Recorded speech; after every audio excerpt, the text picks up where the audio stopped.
and just beat the crap out of him in the courtroom. Nice. Adam Curry, John C. Dvorak. It's Thursday, June 18, 2015. Time for your Gitmo Nation Media Assassination episode 731. This is No Agenda. Watching C-SPAN and reading Latin so you don't have to. Broadcasting live from FEMA Region 6 here in the Crackpot Condo in downtown Austin, Tejas. In the morning, everybody, I'm Adam Curry. And from northern Silicon Valley where the trucks go by and things are great, I'm John C. Dvorak. It's Crackpot and Buzzkill in the morning. Yeah, it's one of those days. Trucks are going by. Yeah, things are great. Slowly. Things are great. I was thinking we should consider a new open one. What? Yeah, I didn't turn you on to the game, the final game. Oh, the Warriors won. Oh, congratulations. That's yes, great. Well, I don't own them. No, it's the Currys. The Currys run that show. Right? No. It's a Lake Cub, the guy from... No, but isn't the guy Curry on the team? Oh, yeah, right, the Curry guy. Yeah, my brother from another mother. Yeah, your brother from the other mother. Yeah, Curry. Yeah. I was thinking we should. I was listening to some old air checks. Like, we should start the show differently. Why? Listen. Hey, everybody, it's time for No Agenda. How you doing there, Johnny boy? Hey, Adam. Wahoo! Woohoo! Let's get the new world order! Oh, it's just a thought. That's such a great song. It's one of the greatest. It is. The Ventures. Oh, man. A lot going on, John. I always kept... all kinds. It's all little bitty interesting stories. There's a little terrorism. Everything's kind of a blend. Just a little terrorism, yeah. There's some fraud. Not too much. Economy's going into the tank. Google Translate doesn't do very well translating Latin to English, I'll have you know. Latin is very difficult to translate directly to English or back and forth. Right. I was trying to decipher the true wording of the Pope's encyclical. Does he write that in Latin? Yeah. Oh, yeah. Oh, you didn't know that? No, I didn't. Oh, yeah. Well, I have the CNN. I thought it was Pidgin English, actually. This is a big deal. And, of course, it's a big deal to me because I chose this Pope, as you know. No, you predict him. You didn't choose him. You weren't in the voting booth. Well, it's a big difference. I like to think I chose this Pope. Well, you can say what you want. I chose my prediction of this Pope based on him being logic. A Jesuit. Yeah, logic. Jesuit, South America. That's all we do on this show is logic. For anyone interested, is logic. Yeah. And, of course, I was also looking for a leader who could help shepherd in the New World Order. And I think he's a guy. You got that right. Here's CNN with the pre-hype. It's called Laudato Si, or Praised Be, on the care of our common home. Church leaders say that this is the first time the release of a papal encyclical has been so anticipated. Oh, really? We're all just so anticipating. I was on the edge of my seat. A Brazilian climate change group even created an epic theatrical trailer for the Pope's words. If we destroy creation will destroy us. Ipsilorum. God's creation. But what exactly is an encyclical? Yes. It's the most authoritative teaching document a pope can issue and signifies a high priority issue for the pope. Encyclicals aren't infallible, but they're not just the pope's opinion either, and Catholics are called to take them seriously. Francis is the first pope ever to dedicate an entire encyclical to ecological concerns. I don't get economic policy from my bishops or my cardinals or from my pope. A move which has worried conservatives who fear it will be seen as an endorsement of a liberal agenda on climate change and population control. No kidding. With the Pope's popularity, this encyclical will be a milestone that places the Roman Catholic Church at the forefront of one of the major scientific and moral issues of our times. Now, do you know when the last encyclical was? I have no idea. Not that I know, but this is a big deal for believers. Well, I have a report from, I think it's, I don't know where mine's from, the Pope, but this is, I think, PBS. Okay, hold on a sec. At the Vatican, Pope Francis appealed to critics today to listen to his views on climate change. He'll issue a lengthy encyclical on the issue tomorrow. According to a leaked version, he'll argue that burning fossil fuels is driving global warming. Now, hold on a second. A leaked version? What is Yeah, this? that's what your report is about, the leaked version. Yeah. These guys are the new Vatican. Yeah, they're Welcome leaking. to the new Vatican, ladies and gentlemen. We have our spokesholes on the leaked version. Who's running it for them? Hill and Knowlton? Who's running the show? They're doing a good job. Somebody. At his weekly general audience today, the pontiff aimed his remarks at climate change skeptics. This home of ours is being ruined, and that damages everyone, especially the poor. This is then an appeal on my side towards responsibility. I ask everybody to welcome this document with an open spirit. The encyclical could be the most controversial since 1968, when Pope Paul VI enshrined the Church's ban on birth control. Ah, that's it. Okay. Do you want to hear the longer report with some translation, which I deem to be pretty accurate? I would love to. Are you on the edge of your seat once again? I'm on pins and needles. It is a big deal. This is going to go very, very far. People care about what this guy says. You know, somebody went over there to the Vatican. Said, "Hey Pope, Pope dude, get on board or else." Yeah. Have you seen what happens to popes when they're not on board? Wink, wink, nudge, nudge. You know, you don't want to have to be in one of those Pope mobiles now, do you? Past noon here in Rome. So first of all, I want to show you the encyclical, which we can now officially show because the embargo has been lifted at noon Rome time. They have embargoes. Embargoes, John. Great.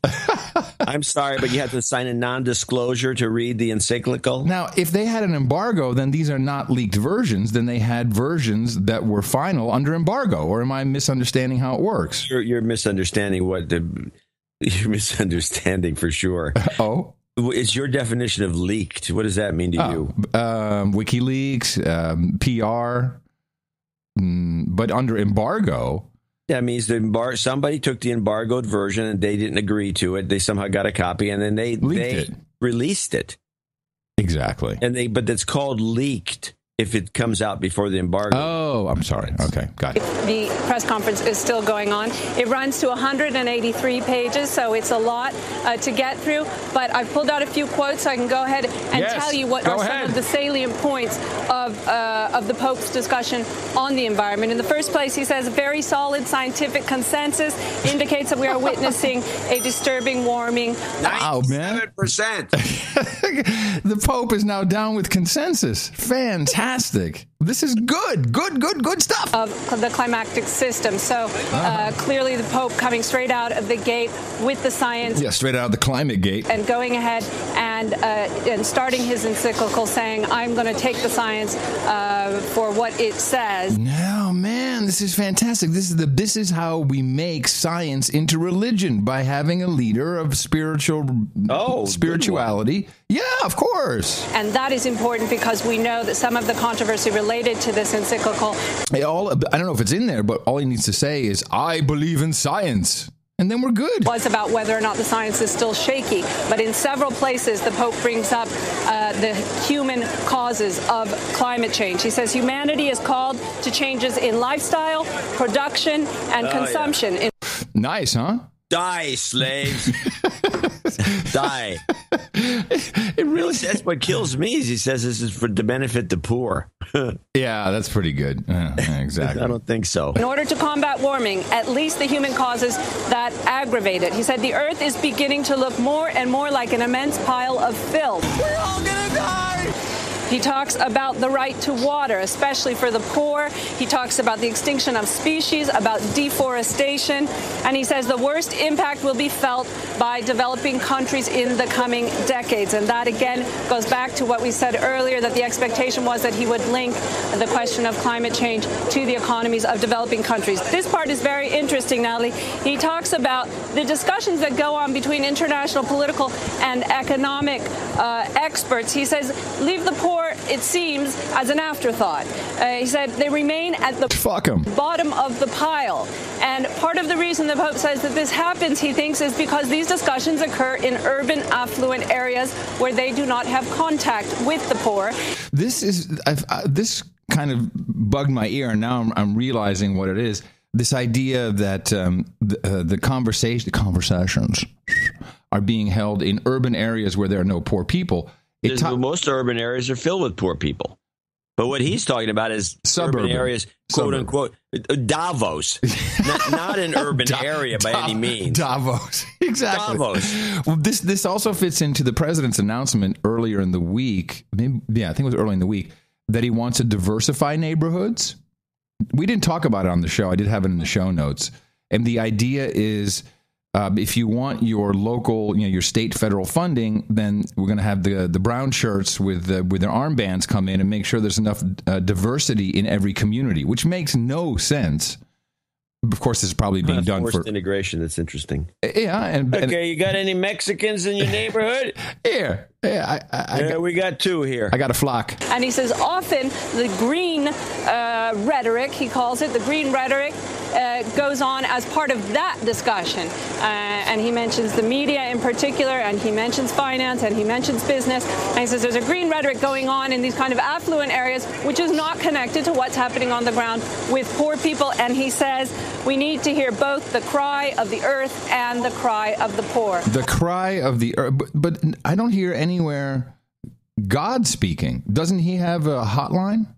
I don't know. Or is that too simplistic? Apparently this guy doesn't care. Then we have the final bit is population control. I'll just give you one last thing, Natalie, which is population control. That was something that people are interested to hear what the Pope will say about that, because many had suggested that as a solution to problems of the climate. The Pope clearly saying population control is not the answer. Demographic growth is compatible with development, he says. The end of the encyclical, Natalie, he gives some suggestions for these lifestyle changes, such as carpooling, taking the bus. He says put on an extra sweater rather than turning up your heat, and cook only what you can eat. That's right. Wear a spiritual leader of the Catholic Church. Carpool. No, the guy he's invested in Uber. It's obvious. His portfolio is filled up. This is out of control. But of course, everyone is working right along with it. It's all timed, as is typical, probably because they had a copy of the embargoed encyclical. Here is John P. Holdren, one of my favorite people in this administration. He is the White House presidential science advisor. Famously, in the 70s, he said, we're going into global cooling. And he switched that later into global warming. And so, of course, how could you switch from global cooling and you're cocksure? And we should mention to people, because I remember hearing Bill Maher say, there's one article in Newsweek. Yeah, there was one article in Newsweek that was passed around the internet left and right. But when you do any research, there were hundreds of articles. Yeah. Hundreds written about this. Yes. Now, how you switch, I don't know. Maybe he identifies with global warming now. I think he just identifies with being a troublemaker. As we all know, a global low-carbon economy in 2050 is going to have to meet the energy needs of 9 or 10 billion people. Wow, is that true? 9 or 10 billion people in 5 years? He said 1920. No, it's not true. He said 2020, didn't he? I don't know. Let me listen again. As we all know, a global low-carbon economy in 2050 is... 2050. That number is questionable because most populations stabilize once they become more affluent. That includes China. I hate to point out, there was a TED Talk. Oh, that's not okay. That's why I said I apologize in advance. That means you can't condemn me, and you just did. Yeah, I'm sorry. With a population expert, and he showed how these things actually work. They do not just go out of control. It's just not what happens. They stabilize. I mean, in some countries like Italy, they have negative growth, population growth. And the other countries are showing zero population. There's going to be tons of countries with negative population growth. Yeah. Oh, yeah. Yeah. And so this is bull crap. This is nonsense. Somehow I hadn't figured out that this guy, that he's talking bull crap. Okay, let's continue. And there's a very important thing missing from his little tirade here. Going to have to meet the energy needs of 9 or 10 billion people. Oh, man, so we're going to go 2 billion people in 35 years? Okay. Using technologies that will have to be more advanced than the technology. Okay. How about advanced nuclear energy? You know what? I'm going to give him a little teeny tip of the prop because he does mention that. That are in place today. Buildings, agriculture, machines must be dramatically more energy efficient. Cars, trucks, and planes are going to have to run on electricity, biofuels, or hydrogen. Electricity generation is going to need to come primarily from renewables and nuclear energy. See, I have to say, but renewables, wind and solar, as you pointed out a couple shows ago, these are not renewables. Correct? I don't think it was about that. They're not. No, they're continuous. It's not something that it's not technically renewable. Right. Okay. Well, I like that point. I like that point. You have the wood, you burn it, and you can grow another tree. And nuclear is also not renewable. No, but it is completely carbon free, and it is and it clean. would go thousands and thousands of years with the supply we have. So who cares? The emissions from most of the remaining fossil fuel combustion are going to need to be diverted permanently from the atmosphere. But even bigger than the challenge of funding for research and development and demonstration is the challenge of the Valley of Death. Finding I'm all ears now. Can you take us through the Valley of Death? Finding the capital to move innovations through that valley across to commercial success on the other side. And this, of course, is where the role of financing and the focus of this summit. Free government money is what he's talking about. Yes. Well, and the reason why we know Kleiner Perkins tried with their green fund in 2005 or 2006. Yeah. It was a huge flop. Yeah, I think it hurt the company's image. Yeah, so people don't want to invest in this because it just doesn't make sense. It costs too much money, and if you go into nuclear, there's no teat to suck off. You throw the fuel in there, and it runs forever, and then it eats its own waste, and you can have it small and modular, and no, none of that. Okay, so that is one side of the White House. Joe Biden was at this.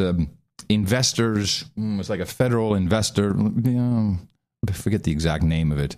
Round table. That's what I call it. Okay, yeah. It was a round table to get people excited about investing. What you're doing really, really matters. Really, really? And I want to tell you got a partner in us. Well? We'll do everything that's reasonably possible. And there's no pride of authorship here. We're doing things that aren't working. We could do more to make it work better. But I like what he says. We're doing things. We have the biggest economy in the world. How's it not working? It's not working, man. To make it work better for you all. Y'all. To make it more attractive to invest and be engaged. Let us know. Being gay? Because this is the single most important thing that Barack Obama and Joe Biden can do in 8 years of a presidency and vice presidency is to actually get a handle. Get a handle on climate change. Get a handle. Apparently 3 handles are involved. And now, Joe. How come Joe's not running for the presidency? Well, come on, you wimp. Go run. And now we have Joe, who completely brings which I subscribe to, your theory together about rubbleizing the Middle East, blowing up the wells. And now when you put this together with climate change, when you put it together with the papal encyclical, and let me just ask you: the whole world's out to kill us. Well, I want to ask you a question. If you're the Pope, do you like Muslims? Well, this Pope probably loves them, but not so much that he doesn't give a crap about rubbleizing the Middle East. That would be my guess. I think so. Now, Joe always kind of speaks his heart. And I think he completely buys into your theory and is letting it slip that this is the plan. North America is now remain the epicenter of energy for the remainder of the first half of this century at least, and probably well in the next century. Is this true? The epicenter? How can it be the epicenter of energy?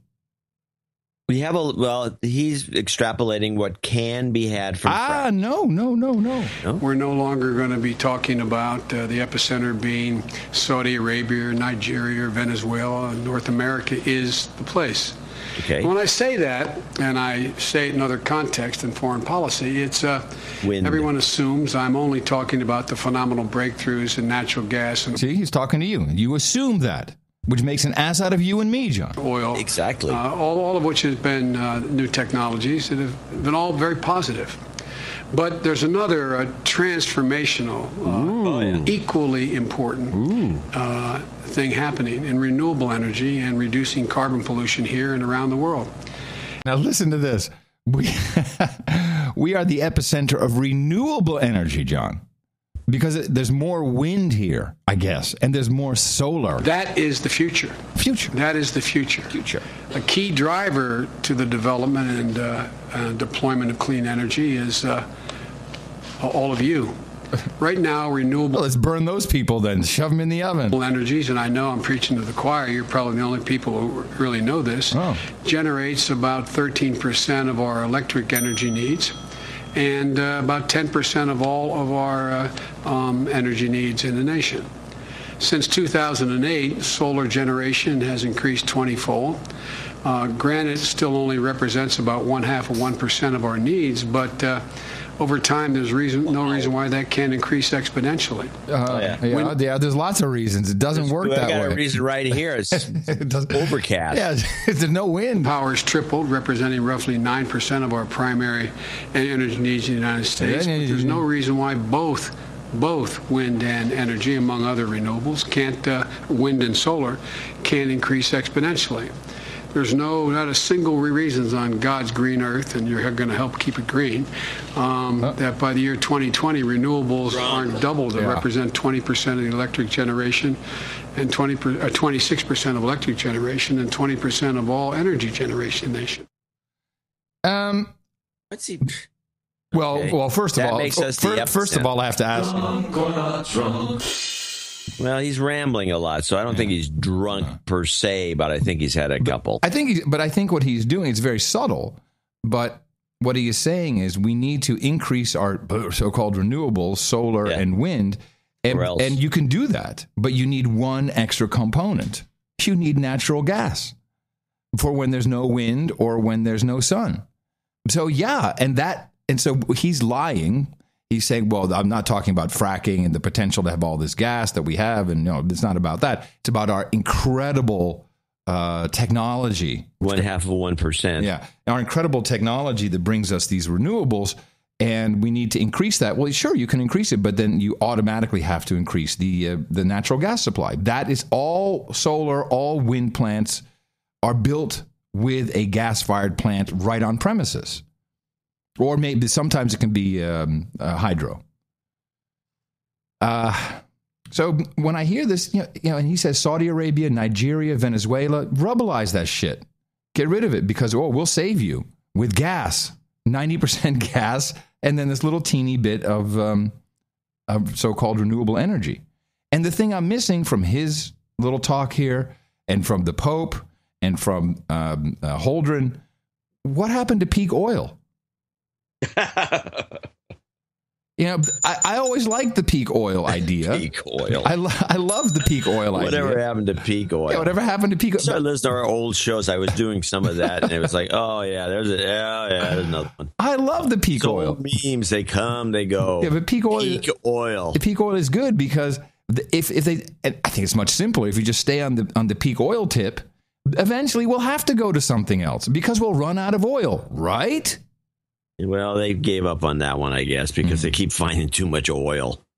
Every time you turn around, there's more oil. It's like the globe is just underneath the crust. There's just tons of this stuff, and the epicenter is here. Well, if we the only way now, this has always been an anti-petroleum economy movement that's been going on in any way we can do it, and that's why I came up with this idea that they're going to just hell with it. Let's just destroy the supply of oil by poisoning it with radiation.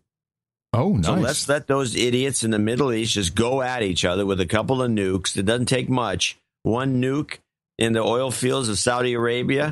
Good It's to go. done. You won't be able to go back there for decades. But we also have to do it in Nigeria. Well, he did mention Nigeria. And we should do it, where else? Russia? Russia would be a target. Mm-hmm. But Russia's got a lot of gas. And I think, I think we're just after the oil. I don't think we want to get into an exchange with Russia. Russia's off the table. Hmm. And of course, they decided to do a little so-called saber rattling. I got a couple of clips. Oh, this is about the chlorine? No, not about the chlorine. Just play. This is the Russia 1 from Russia's announced plans to increase its nuclear arsenal. On Tuesday, Russian President Vladimir Putin said his government will add more than 40 new intercontinental ballistic missiles this year. Speaking in Brussels, NATO Secretary General Jens Stoltenberg accused Russia of nuclear saber-rattling. This nuclear saber-rattling of Russia. There's such a dichotomy in terms, you know. Saber-rattling nuclear. But I just love this accent. Who is this? That's some guy from, I think he's Dutch. Stoltenberg accused Luxembourg of nuclear saber-rattling. This nuclear saber-rattling of Russia is unjustified. It's destabilizing and it's dangerous. And this is something which we are addressing, and it's also one of the reasons why we now are increasing the readiness and the preparedness of our forces, and we are responding. He'd already started doing that. Who? The Luxembourg forces? No, it's not. He's representing the EU. We are going to mobilize. We are going to mobilize our forces when we find the bullet, and of course, our air force will be out patrolling when we have sufficient coal to fuel them. That's your Luxembourg. You should just work on that accent. Yeah, it's great. It's kind of a Dutch-German thing. Yeah, it's very humorous. Thank you. By making sure that NATO also in the future is an alliance which provides deterrence and protection for all allies against any threat. The Russian move comes just days after it was revealed the Pentagon has drafted plans to store heavy weaponry, including tanks in Eastern Europe, for the first time since the end of the Cold War. The New York Times reports the plan would see enough weaponry for as many as 5,000 soldiers stored across several countries. Stored? From Estonia to Bulgaria. Are they storing them? What are they putting them in, like sarcophagi? And Poland. They're putting them there. Russia has urged the U.S. to that's stationing, not store. Abandon the potential move, saying it would violate a 1997 agreement in which NATO pledged not to deploy a major troop force near Russian borders. Oh, please. Who cares? You know, the funny thing about that 97 thing is this is a classic Europe, NATO, actually American thing to do. In most parts of the world, a handshake is good enough. We go, well, you don't have it in writing. You don't have it in writing. That's but right. You said that you wouldn't do this. You don't have it in writing. Mm-hmm. Yeah, that's really nice. That's great. So the Russians decided to do a little counter move by, hey, we're going to build some more missiles. But you have to listen now. You get to listen to the same report from the NewsHour, which has some bonehead at the end, some 4-star general I've never heard of, going on and on about this is why this sort of thing is the reason that we're doing these maneuvers right outside their door. Oh. But it's so funny because what he's describing at the very end, you have to listen to the very end of it. What he's describing is and associating with Russia is exactly what he's doing. Russia and NATO traded verbal volleys today over expanding the Russian nuclear arsenal. President Vladimir Putin on Tuesday announced the addition of more than 40 intercontinental ballistic missiles, and he talked of overwhelming Western defenses. Today, as NATO staged exercises in Poland, its overall commander sharply criticized the Kremlin's actions and words. What we have done in this exercise is exactly responding to and our way of being ready for this kind of irresponsible rhetoric. We see these kind of words. Normal and responsible nuclear powers don't act like this, don't talk like this. Yeah, they don't act like this. They're doing the maneuvers. You know, the Lithuanian army website, whatever that means, was hacked. No. And which I'm pretty sure the whole hack was a hoax. But what came out of that is NATO, according to the so-called hack and the so-called hacked emails, NATO is ready to annex Kaliningrad, which would be quite offensive, of course, to the Russians. So whether that is true, whether this hack is real, which I doubt, but it's still a message. Well, it's messaging either way. It's messaging. Somebody wants somebody else to know what's going on in advance. Yep. So you're not clueless when it happens. And it's also a subtle threat. Now, there's a lot of things going on. It's pretty, it's the way we do it. Now, what happened here? I'm handicapped here. I had my trackpad broke, and so I'm using a mouse. But the cord you poor baby, a mouse. Well, those things were never going to make it. The cord is too short. Yeah, there's no evidence. There's no evidence. There's no evidence that anyone will ever want those things. Well, I don't. I want a trackpad. I don't want the mouse. Yeah, you proved right there. Dvorak wins again. But the cord is too short. The computer's on the left, so I now have my arms crossed with my keyboard hand crossed over. That's why we need video. Yeah, no. Putin was presented by by the Pope with a peace medal. Didn't see this news show up everywhere. No, I didn't see that at all. Let's see. Democracy Now! Didn't play that. Let me see if I can missed find it. No, I didn't. I only saw a couple articles about it. Let me see. This mouse blows. No,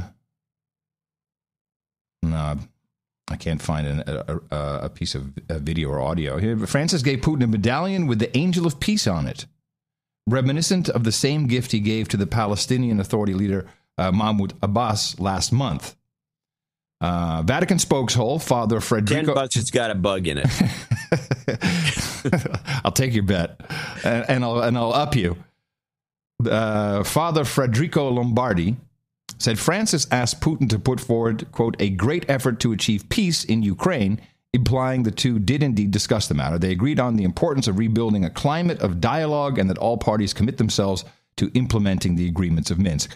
You know, when I read these things and you see how media just really is so complicit, sometimes you just got to wonder. I mean, maybe they do. Really? Yeah, maybe they do map it out at Bilderberg. I don't know. It's real. Bilderberg, it's just Bilderberg. I don't think if they're going to map it out, that's not going to be where they're going to map it out. It's just puzzling. That is just a drinking club. Well, where would they map it out? And it's all bull. Those guys are all bull crap artists. It's not really important that goes to that thing. Really important. No. I mean, I could be wrong. Maybe they do map it out there. I just don't. It just doesn't. You don't have the. I don't have. But okay, forget the Bilderberg part. But something's being mapped out. This is clear. Meanwhile, meanwhile, we have Ukraine. It maps itself, but that's another. So I think it's self-mapping. We've been waiting for regime change in Ukraine. This the chocolate king Poroshenko. Right, this guy's got to go. He's got to go. And okay, he also looks like a dummy. So now we're back with the IMF saying they will continue to lend money to Ukraine so Kyiv can complete their economic restructuring.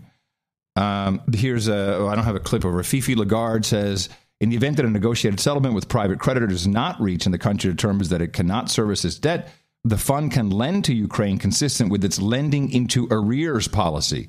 Keyword arrears, because that's where you're going to get it stuck, Ukraine, in your arrears. And then we had Yats and Porsche. So that means I think, if anything, maybe it means they're going to pay the Russians for all the gas they've been getting. They have to. So again, everyone's. Do you know? Clinton said something. Hold on, let me find.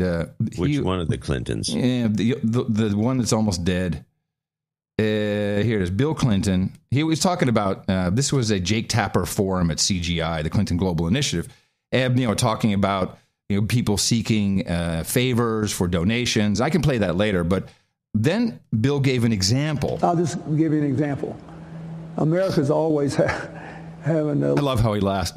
Fucking moron! Don't you know how it works? I'll give you an example. Lobby for American-made airplanes because we believe that our competition overseas is more heavily subsidized by government than we do. Yeah. Boeing's let's subsidize an Airbus. That's what we've always believed, and we think it's hard to get a fair deal. So you do this. I did it when I was president. I thought it was good for American jobs, good for America's economy, good for the national security of the countries involved.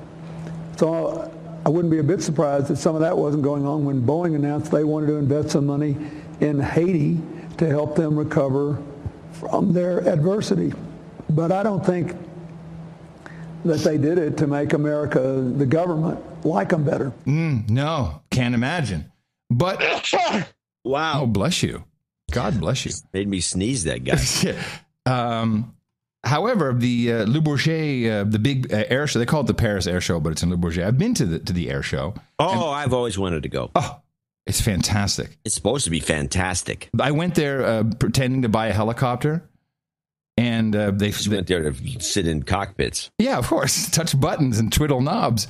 But I got a free flight over and a free flight back on a private plane. Oh, because you're a buyer. Oh, well, that's what they thought. However, suckers. So here we have this, issue with Russia. Right now, Boeing is ahead in the Boeing versus Airbus wars.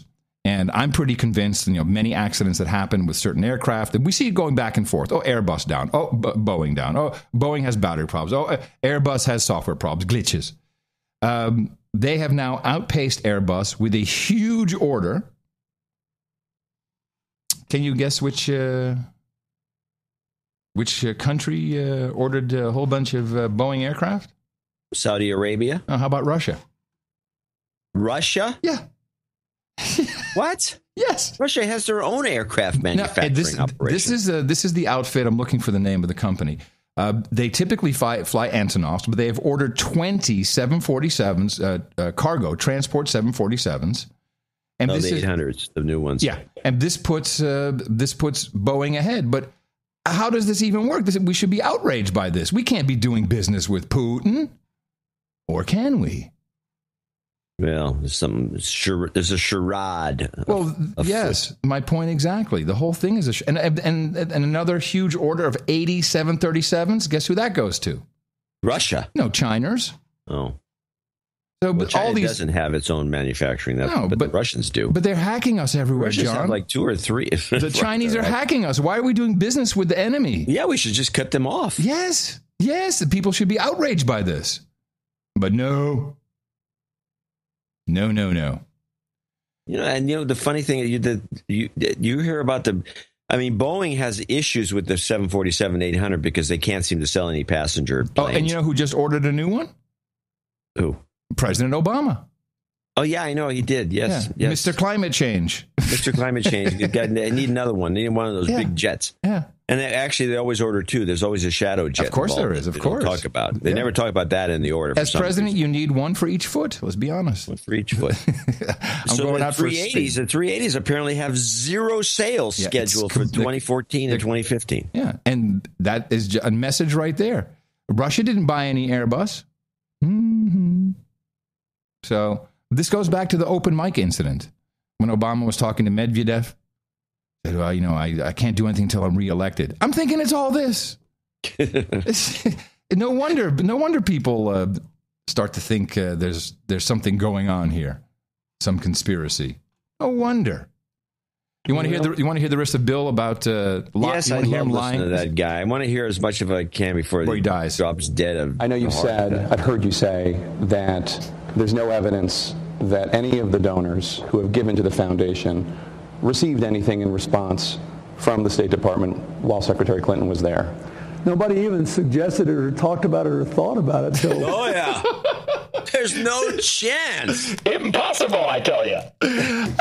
No one even thought about it. How do you know, Bill? Even thought about it. Well, that's... The political I'm glad you brought that up as something to consider. New business model. The political season began, and somebody said, well, what about this? Now, some of the companies that have supported the foundation for years, many of them before she was ever Secretary of State. She was a senator when I left office, so they do this. They do philanthropy too. No one has ever asked me for anything or any of that. This is an evergreen. We need to keep this. He wasn't a senator when he left office.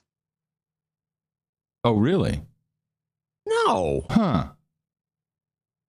I'm going to look at the date. Yeah, you look at the date. I'll finish the clip. Well, let me ask you about that, because I think a lot of people might say, okay, you say there's no evidence that anything was done for them, but can you really say that these companies, these wealthy individuals, these governments, none of them sought? I love this. This is my favorite. It's so bright out there. Just no. Anything? I mean, some of them did have business before the State Department. I don't know. You never know what people's motives are, but well, wait a minute. You said you knew what they were thinking. Bill. In this case, I'm pretty sure everybody that gave to Haiti in the aftermath of the earthquake. What? Yeah. No. Well, yes, he is losing it, and that's why it's fun to listen to this and record it for posterity. What people's motives are, but in this case, I'm pretty sure everybody that gave to Haiti in the aftermath of the earthquake saw what they saw on television. Yeah, because there's nothing to gain in Haiti. They don't have anything like oil and gold and diamonds and minerals. They just went in there to stop the suffering, which is why today we have 6 houses. Thank you, Red Cross. And 100,000 people with cholera in tents who are being raped. Thank you, United Nations Blue Helmets. We're horrified and wanted to make a difference. You're not saying, you say you don't know if anybody sought any favor, just that there was no. No, and I don't think Hillary would know either. She was pretty. She's honest. Busy though. Honest engine. Those years. And I don't. I never saw her study a list of my contributors. Take an envelope. And I had. Really, she never studied a list of the contributors. It is now the Bill, Hillary, and Chelsea Clinton Foundation, and she never studied a list of donors. Apparently not. That's not your fiducial responsibility to the foundation is to do that. Don't you think? Yeah. I never saw her study a list of my contributors and I had no idea who was doing business before the State Department. But what I will say this, she believed that part of the job of the Secretary of State was to advance America's economic interests around the world. If she hadn't been doing this economic diplomacy work, nobody would have been doing it. Oh. But I never thought about whether there was any overlap. Okay. She's gonna come home. He's going to come home. Hillary's going to hit him with a wet fish. Okay, there was a 17-day overlap. He's right. Oh, okay. She got elected when he was going out, and he got kicked out or was thrown out of the White House where they stole the furniture. If you remember that. They tried to steal half the furniture in the White House. And he was left with probably an armoire on January 20th, 2001, and she got in on the January 3rd, same year. Yeah, the armoire. Nice. And then there was, I'll just finish this thing up because I just have a Hillary little bundle of clips. The last one. This is the guy who I'm probably going to vote for. And people may find this surprising, but I think I'm going to put myself behind this guy as to become the candidate and to win the election to be president of the United States. I've always wondered if I should be on his side, but now I think I'm really all in. I bet you I can guess who this is. Go ahead.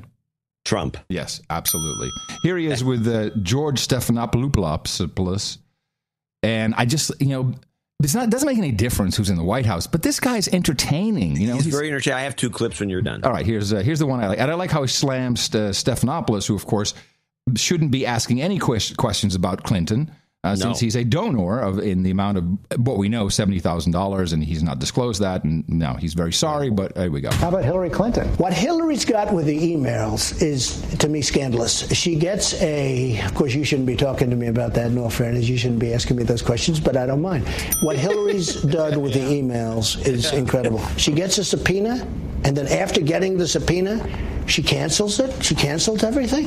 What she did is illegal. What she did is totally illegal.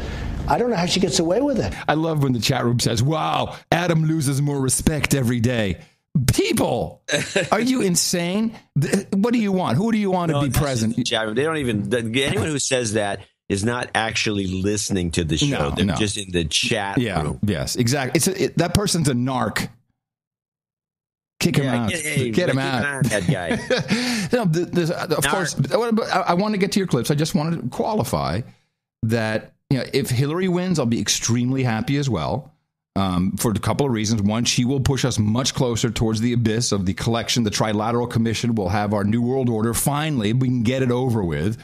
Billions of people will die, and we won't because, we're not slated to be voted off the island.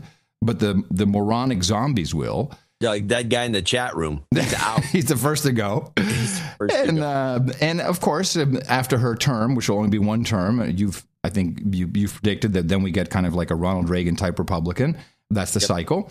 I'll be able to say to all women everywhere. In fact, you and I will get on that conference call they have on Thursday nights. In case you didn't know, all women of the world have a conference call on Thursday night. And they talk to each other and they go, yeah, did you bring another man down? Let's do it. Let's talk at the table here. And that's what they do. And then we can get in the conference call and say, ha, ha, ha, ha, see? Didn't make any difference. She sent your sons and daughters to die in the sand as well. So I'd be fine with her. And then on the Republican side, he is a patriot. He loves America, his version of it. And that's fine. And he's funny. He's entertaining. It's like having a mixture of Joe Biden and John Wayne. Yeah, but he's a little smarter than Biden. Oh, much smarter than Biden. Yeah. But I think I'm going to stump for him. I like his... he's not going to run.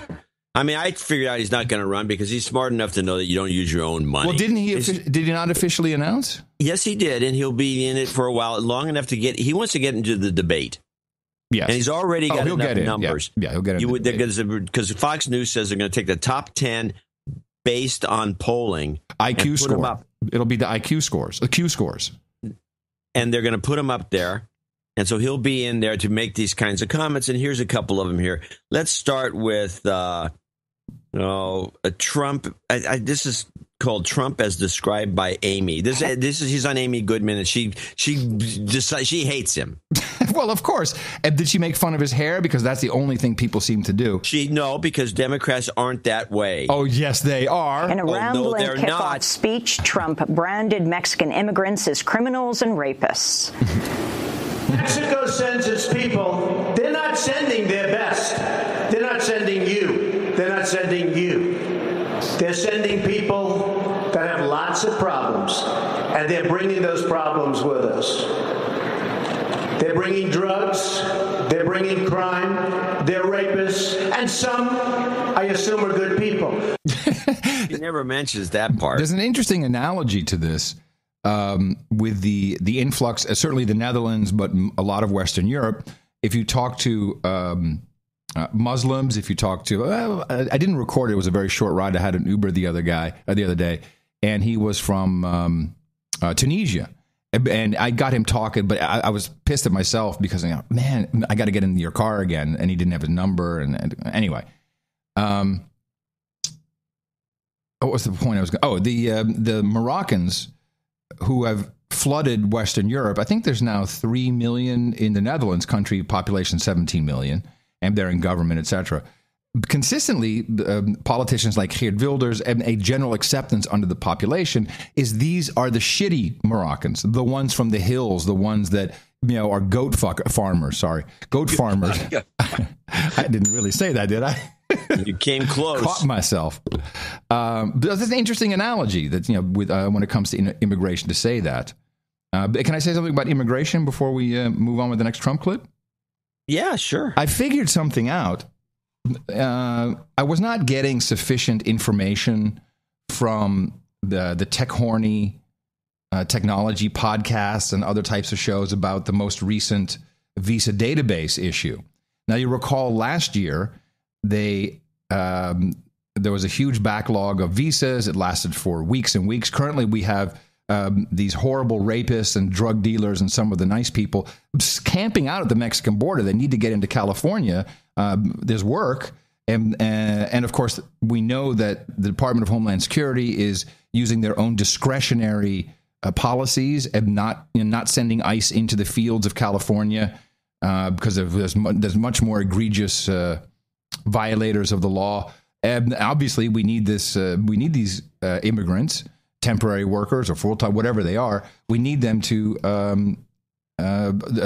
work on the harvest and work in the field. So the immigration database is very important. This is one of the largest Oracle database installs possibly one of the largest in the world, billions of records.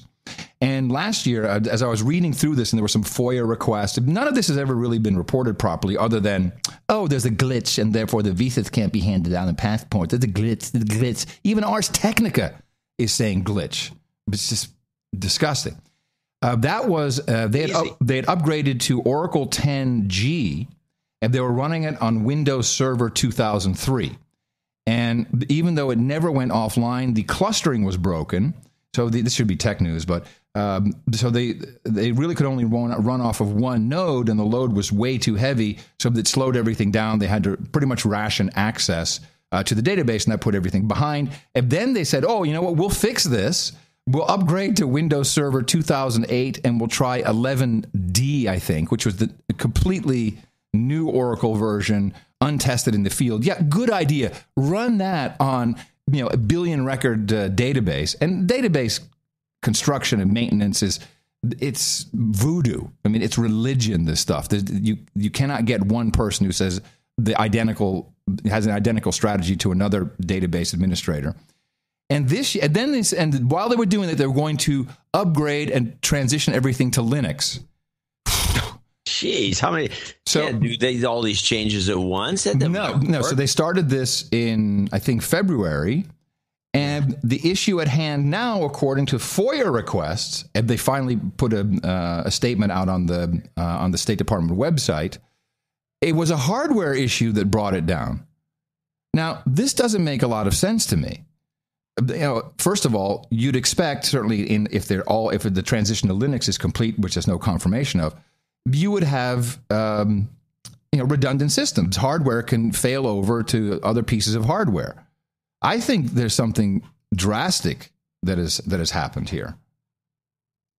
But that's their claim. Catastrophic problem. Catastrophic, yes. Yeah, it could be. And so the Bureau of Consular Affairs I guess they'll keep us updated. But they have a little Q&A, a little FAQ. Yeah, that's what you do. You rely on technology. That's what you get. Here. Yes, it's the unintended consequences of technology. So this is not the same issue as last year. What's going on? Well, why can't the department issue visas, passports, other travel documents? We are working as quickly as possible to resolve our technical issues. We apologize to travelers and recognize that this may cause hardship to individuals waiting for visas overseas. What caused this outage? Was it a malicious action or hack? There's no evidence the problem is cybersecurity related, which is what they should have said. We are working urgently to correct the problem and expect the systems to be fully operational again soon. And I put the FOIA request into the show notes so you can take a look at it. And they're vague, but they say, hey, this is a hardware problem, and they expect it to last several more weeks. To build a Linux server farm, it doesn't make any sense. Something is up, and we're obviously not being told the truth. But this is a big problem for food. It's a big problem for students. It's a big problem. It's a big problem. No, it's a huge problem. I agree. You can't do this. They have to do them by hand. Yeah, they can't. There was a question about that. They can no longer. They used to. They can do emergency passports by hand, but there are so many different organizations sucking off this database. I mean, it feeds right into the TSA pre-check and the TSA watch list. TSA all of this can't even watch list themselves, so I don't see what they would. So what? I know. Besides that, I can't do more than just research and give you what is being told. Well, since you're talking about immigration, it's got something to do with it. Oh, but my final point. So when somebody says our immigration system is broken, yeah, you're right. Our immigration systems are literally broken. Punchline. Well, not a punchline. Maybe that's what they meant all along. No, they didn't mean that. Okay. But I think you can justify the punchline. Well, Trump has an answer for the whole thing. How nice. Trump and his Great Wall. Okay. I would build a great wall, and nobody builds walls better than me, believe me. And I'll build them very inexpensively. I will build a great, great wall on our southern border, and I will have Mexico pay for that wall. Mark my words. Nobody would be tougher on ISIS than Donald Trump. Bingo, boom, boom, chakalaka, boom, boom, boom, chakalaka, boom, boom. I'm telling you, Trump for prez. Build me a wall. See, all this is, when you say that, is this is the plea of an American who has just given up. No, I haven't given up. You've given up. I'm thinking about its future. No, I'm thinking about the show. Let's put a joke president in office. He couldn't do worse. Well, hold on a second. I feel that the biggest joke president was the actor known as Ronald Reagan, and everyone loved him. He was great. Well, it's because he was in the cycle. Yeah, but he was an actor. Yeah, and a shitty one. No, he wasn't. I watched some of his stuff. One where he had his legs cut off. That's a good movie. What movie was that? Oh, it was with his legs cut off. Yeah, he had his legs cut off, but it was really a good story too. I can't remember the name. But somebody in the chat room should know. I'm sure they watch more movies than I do. Is that a weapon I see in your hand? No, I can't do it. I can't do it, John Wayne. That's not even Ronald. That's nothing. John Wayne. Yeah, I'm sorry. No good. All right. I have an evergreen clip for that. We can figure out how to use it someday. An evergreen. It's UN roof. Okay. He cannot hide under the United Nations roof. Who cannot hide? I don't know. Somebody. This is. Oh no! This was the guy. This is the United Nations kind of attorney general or something, and he was bitching about these rapists that are out there with the helmet, and he says they're criminals. They cannot hide under the UN roof. So okay, which I think means the blue helmet. Oh, okay. Here is, I'd like to revisit the sage for a moment.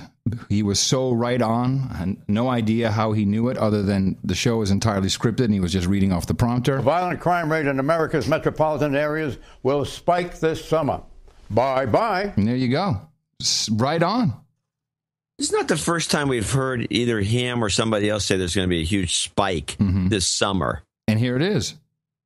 And speaking of roof, Dylan Storm Roof. Could it get any stupider? This is the South Carolina church shooting guy. Okay. That's his name. Dylan Storm Roof. That's his middle name. Storm Roof? That's his middle name. Storm. Storm Roof. Yes. Yeah. Dylan Storm Roof. Yeah. I have a clip, a funny clip. This is a kid. This has been an ongoing. We're having these little incidents all over. Well, this is not that little. I'm questioning this to an extreme, and I said that with righteousness. I heard that. Extreme. This kid, he looks like Adam Lanza. This has got to be MK Ultra. This has got to be some hypnotized, crazy-ass kid. I don't know if they were trying to take out the state senator or whatever. I'm missing a lot of things in the story. I'm missing the wailing. Where's the FBI? Well, the FBI is right there. Then we know it's a part of this. Oh yeah. I am missing the wailing bystanders. The heart. They didn't. I'm telling you, none of this. Comey got in. They're not doing. He's not as good at staging these things. I mean, the other guy, Mueller. Yeah. Bob. He was a genius looking back on it. Listen to it's all these little anomalies crop up. Listen to this. This is an unfathomable and unspeakable act by somebody. This is the mayor, by the way, of town. Somebody filled with hate and with a deranged mind. And as Chief Mueller said, this person is dangerous. So this is the press conference, and the mayor said the mayor already knows they caught him this morning, but they already know he's filled with hate. How does he know that? It's immediately labeled as a hate crime. And here's the mayor himself on the ground, who should be a lot more careful about saying these things. He's turning it into hate. He's filled with hate. He apparently sat in on this Bible study. But you have a background clip so people know what you're talking about? You just jump right into this, right? I'm sorry. It's been so in my face everywhere. Yeah. So 9 people were killed in a church, a Baptist church, which would be predominantly black in South Carolina. Apparently a famous Baptist church. Martin Luther King spoke there in the 60s. And this kid walks in hate-filled. And they have a little CCTV camera. He's got the bowl cut going on, the crazy Adam Lanza bowl cut. He's wearing a sweater. The first reports were a hoodie, but no. He's wearing a sweater over a T-shirt. But you know how sometimes, have you ever done promotional pictures for the radio station, and then the PR girl says, "Oh, let's all put on the Z100 sweatshirts," and they put it on over their T-shirts and over their dress, their button-down shirts. You know what I'm talking about. It looks goofy. Yeah, I know what you're talking about. I've seen it. So the guy has put this on for some reason. Then there's reports, he was disguised with a mustache, and then the kicker, the friggin' kicker, as they put this APB out on him, his license plate number is LBF 330. I mean, come on, you just stop it already. 330. Stop doing this to me. And then and this I think was a faux pas. Here is I believe the chief of police with a description of who we should be on the lookout for. We have members of the Charleston Police Department, the Charleston County Sheriff's Department, SLED, the FBI. SLED? I don't know. What's SLED? I don't know. What's SLED? It got my attention. SLED. Well, why not keep playing Outlook. And many other, the ATF and many other federal agencies. Many other. We have a unified command that is working this investigation. We have investigators that are out tracking leads that are coming in, and we will continue to do that until we find this individual who has carried out this crime tonight and bring him to justice. We are looking for a white male, approximately 21 years old, sandy blonde hair, and he obviously is extremely dangerous. And what we are asking that if anyone in the community has information about this particular individual, that he contact law enforcement immediately. Okay, so SLED is the South Carolina Law Enforcement Division. Oh, there you go. So here we have, he's a fugitive. He's on the run. We have not seen any photographic evidence yet. And he says he's approximately 21. And it turns out he is 21 years old. Dylan Storm Roof. He is 21 years old. This guy already knows what's going on. And if you look at the kid, you would say 18, 17, maybe 20. But to say 21 and he's exactly 21, okay, fine. He's extremely dangerous. We don't know anything other than it's so analogous to Adam Lanza, by the way. His dad gave him the gun for Christmas. He told one lady, "I'm not going to kill you so you can tell everybody what happened here." Come on. Pretty lame. Yeah, it is. And I hate to be all conspiratorial, but well, that's a part of the whole bunch of these things going on. The one I was following is this Virginia guy, the teenager in Virginia, who was railroaded. He was a 16-year-old. Yeah. Now I have a clip that is a long clip, but I want to play it. And the clip is don't start it. The clip is Worst Attorney Ever. Now, this is his attorney. He was a famous attorney there's an article, I looked him up. There's an article about one case he was doing in the Virginia area. What's his name? Flood. And his... that goes along with the Storm Roof, doesn't it? Yeah, Flood. And there's a bunch of attorneys named Flood. But this one, apparently in one case, his client started punching him and just beat the crap out of him in the courtroom. Nice. For something or other.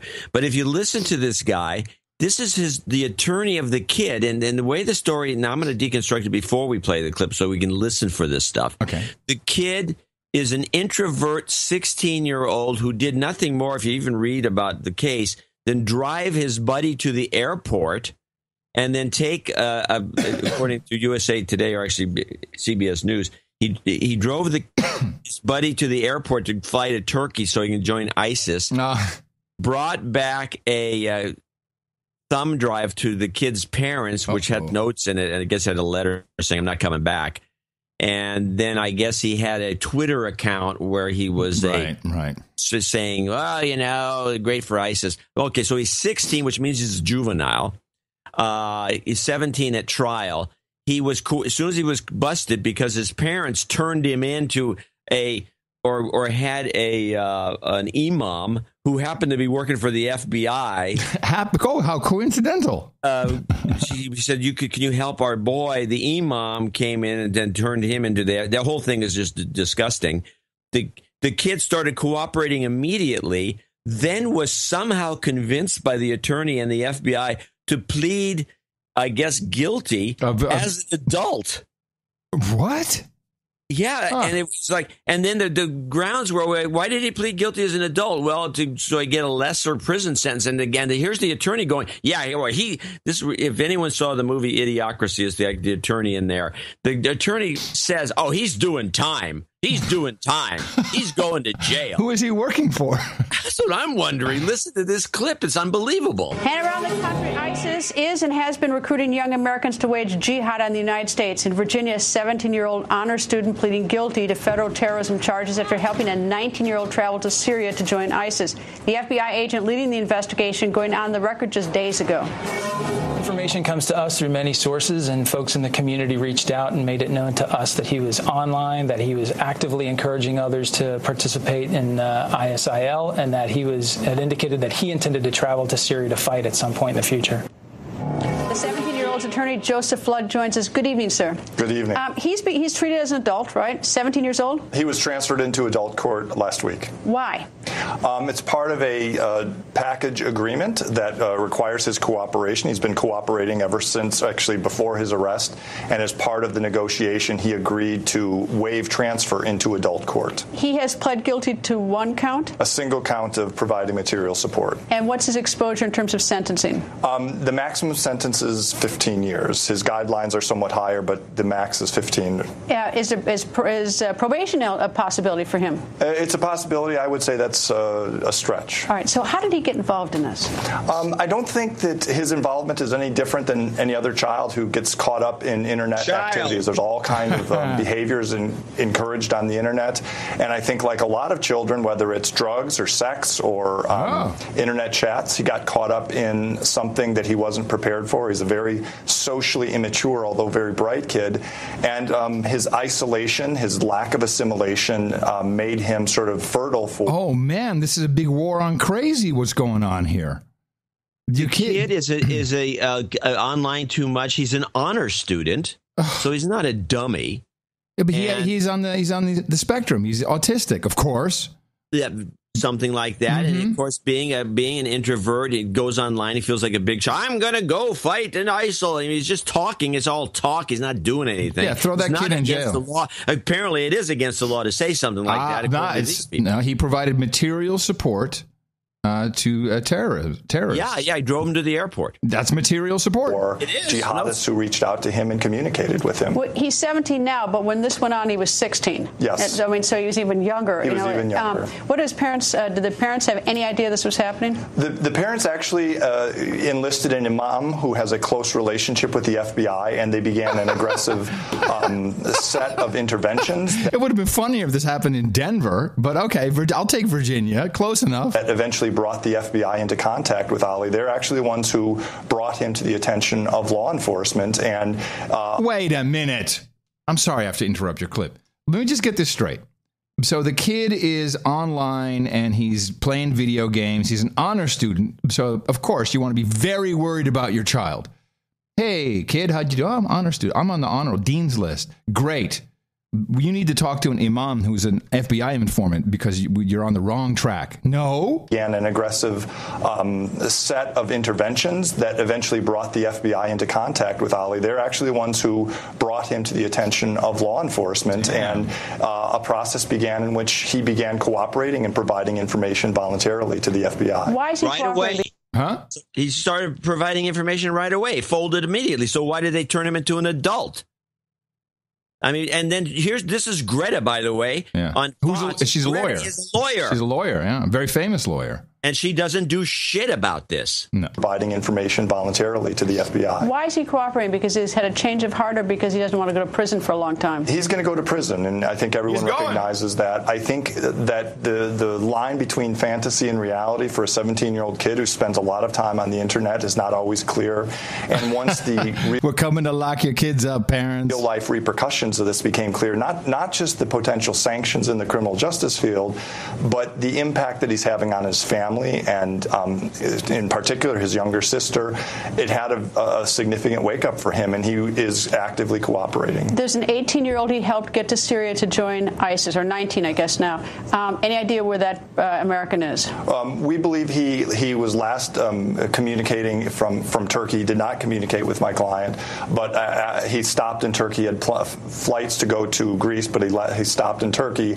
And the assistance that Ali provided was to ride in a car to the airport with him and put him in touch with someone in Great Britain. Oh, man. That you get, how many years is he getting for that? 15 years? 15, yeah.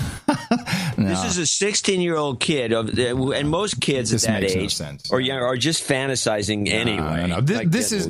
This is another one of these operations.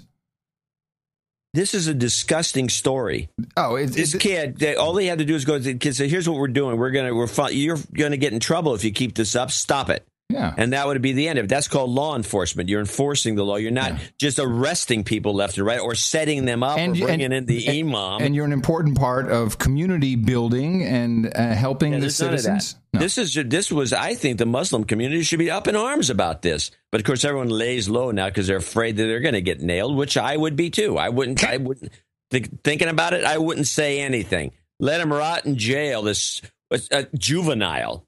Yeah, and he's a kid until he's 21.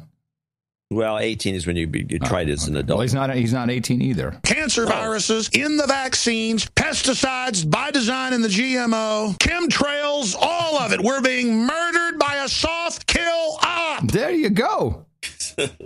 I have a backgrounder from CNN on this, which I'd like to play. Because of course this on us being soft murdered. Yes, the soft kill op. No, on the problems we now have with all of our kids, this is going to come down to a kid interventionist program that will be implemented in Common Core, probably. God knows what's going to happen. Because we have sympathizers. These are sympathizers, these kids, and they provide material support. Tonight, a U.S. intelligence official tells CNN there are strong concerns in the intelligence community about a surge in the number of ISIS sympathizers inside the United States. The FBI is struggling to identify active consumers of ISIS propaganda. Consumers of ISIS propaganda? Are they purchasing this? What, they're buying T-shirts? Yeah. Hoodies, bumper stickers? If it wasn't for the government, those black T-shirts would be best Dynamite. Right? Probably second to the Steph Curry jersey. And not only that, the ISIS song would be top of the charts. We could have Tiesto do a remix. Yeah. It would be fantastic. Yeah, well, that's not going to happen. Yeah, I should play this. It's a mercantile opportunity missed. I should I'll see if I can find the song and play it under this bit here. There's hundreds, maybe thousands. So it's a challenge to get a full understanding of just how many of those passive followers are taking action. The passive followers, people inside the United States who have been known to post pro-ISIS messages on social media, pictures of themselves wearing ISIS logos. There's this sympathizer who displayed an ISIS logo on a phone just feet from the White House. Woo! With a tweet. Oh, no. We are here, America, near our target. It's done to kind of play off of that ISIS is everywhere. They can reach their enemies. Many of them, analyst Philip Smythe says, could be posers. But experts point out there's been a spike. Posers? They're all posers. I love if you're not real, you're a poser. This is fantastic. In ISIS activity inside the United States recently. At least 32 court cases over the past 2 years of people in the U.S. accused of trying to provide material support to ISIS. Surveillance of ISIS suspects inside the United States is at an all-time high. U.S. officials say ISIS operatives overseas entice supporters on social media and use encrypted communications to encourage them to take action. You can see where this is going. You know where it's going. Little Jim, good catch. Yeah, well, It's about to get a lot better. Analyst David Gartenstein-Ross, who tracks the radicalization of Americans, worries about the next step. How do you track the radicalization of Americans?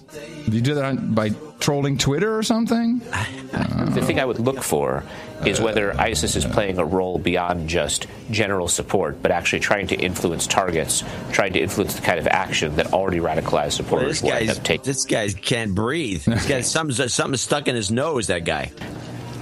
But Gartenstein-Ross says when ISIS operatives start picking targets, it makes them more vulnerable to being picked up by law enforcement. One other thing that could help law enforcement here, analysts say that Twitter has started to aggressively take down the profiles of Twitter users who express support for ISIS in the U.S. And when a profile is disabled, every message that person's posted is deleted. Stillwolf monitoring every potentially pro-ISIS account, every tweet, every posting, every message. That's a monumental challenge for law enforcement. They're still trying to keep up. We are here, #America, near our hashtag target. Soon. You know, it makes no sense for Twitter to be removing these accounts because this is how we find them.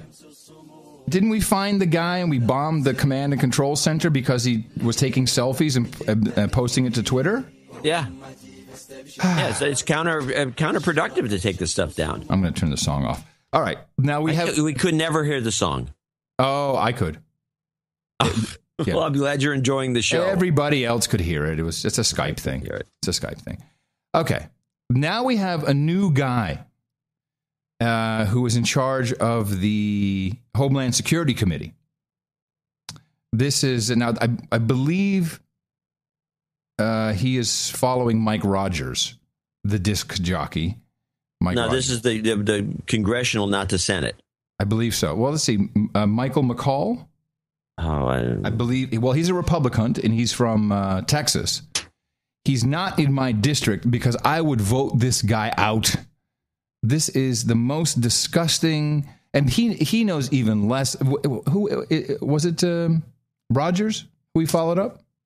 Rogers was the guy who was the head of the House Intelligence Committee. Oh, Intelligence Committee. Okay, this is Homeland Security Committee, so apparently it's different.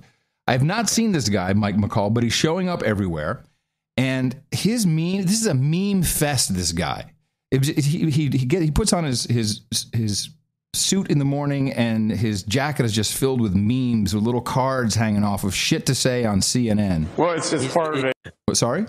No, the one I can find is Michael McCall of Kentucky. I thought he was from, well, maybe I'm wrong. I thought he was from Texas. Okay. Could be wrong. Well, it's part of a conspiracy. We arrested an individual the other day connected to this plot regarding an IED blown up over the bridge. Now, this is the second co-conspirator. There's another one that we possibly think is out there as well. I love how he's talking conspiracy theories. And conspiracies. That's weird.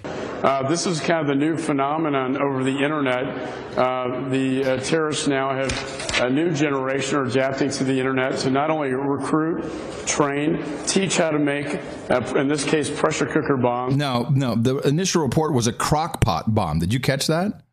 But I don't have anyone saying it on crock pot bomb. Yeah, the reports everywhere. I think anything cooked in a crock pot tends to be a bomb. In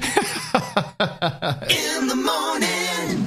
But also give directives over Twitter accounts to thousands of Americans who are already here in the United States. When I talk to Homeland and FBI officials, as I did this morning, they consider this internet terrorism gone viral to be now one of the biggest threats to the homeland. Internet terrorism. Threat to the homeland. Threat to the homeland. We're under threat. This guy is from Texas. Is Michael McCall, C-A-U-L. Oh, yeah. And he looks like kind of he's a smiling guy. Yeah, but he looks like a congressman. Internet terrorism gone viral.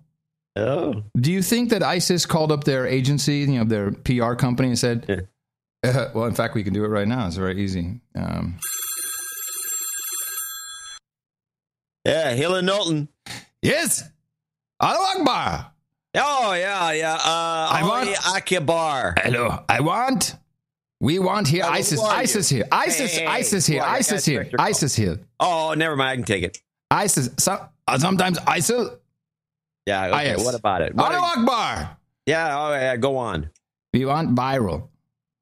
Viral? Can you make us viral? Oh, yeah. No problem. Viral terror? Uh-huh. Yeah. Yeah, we can do that. What cost? Oh, let's see.